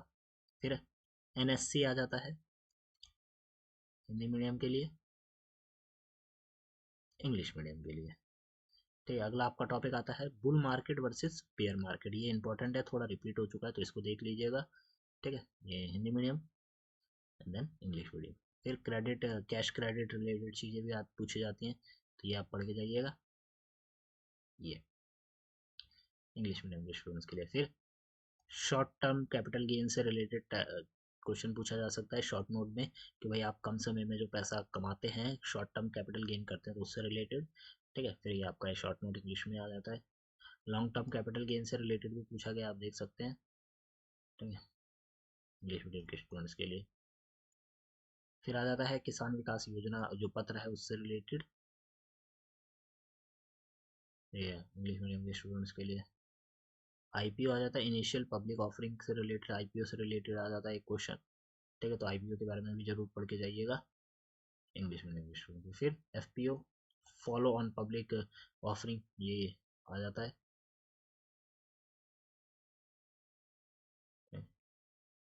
इंग्लिश। फिर डीमेट अकाउंट से रिलेटेड एक क्वेश्चन,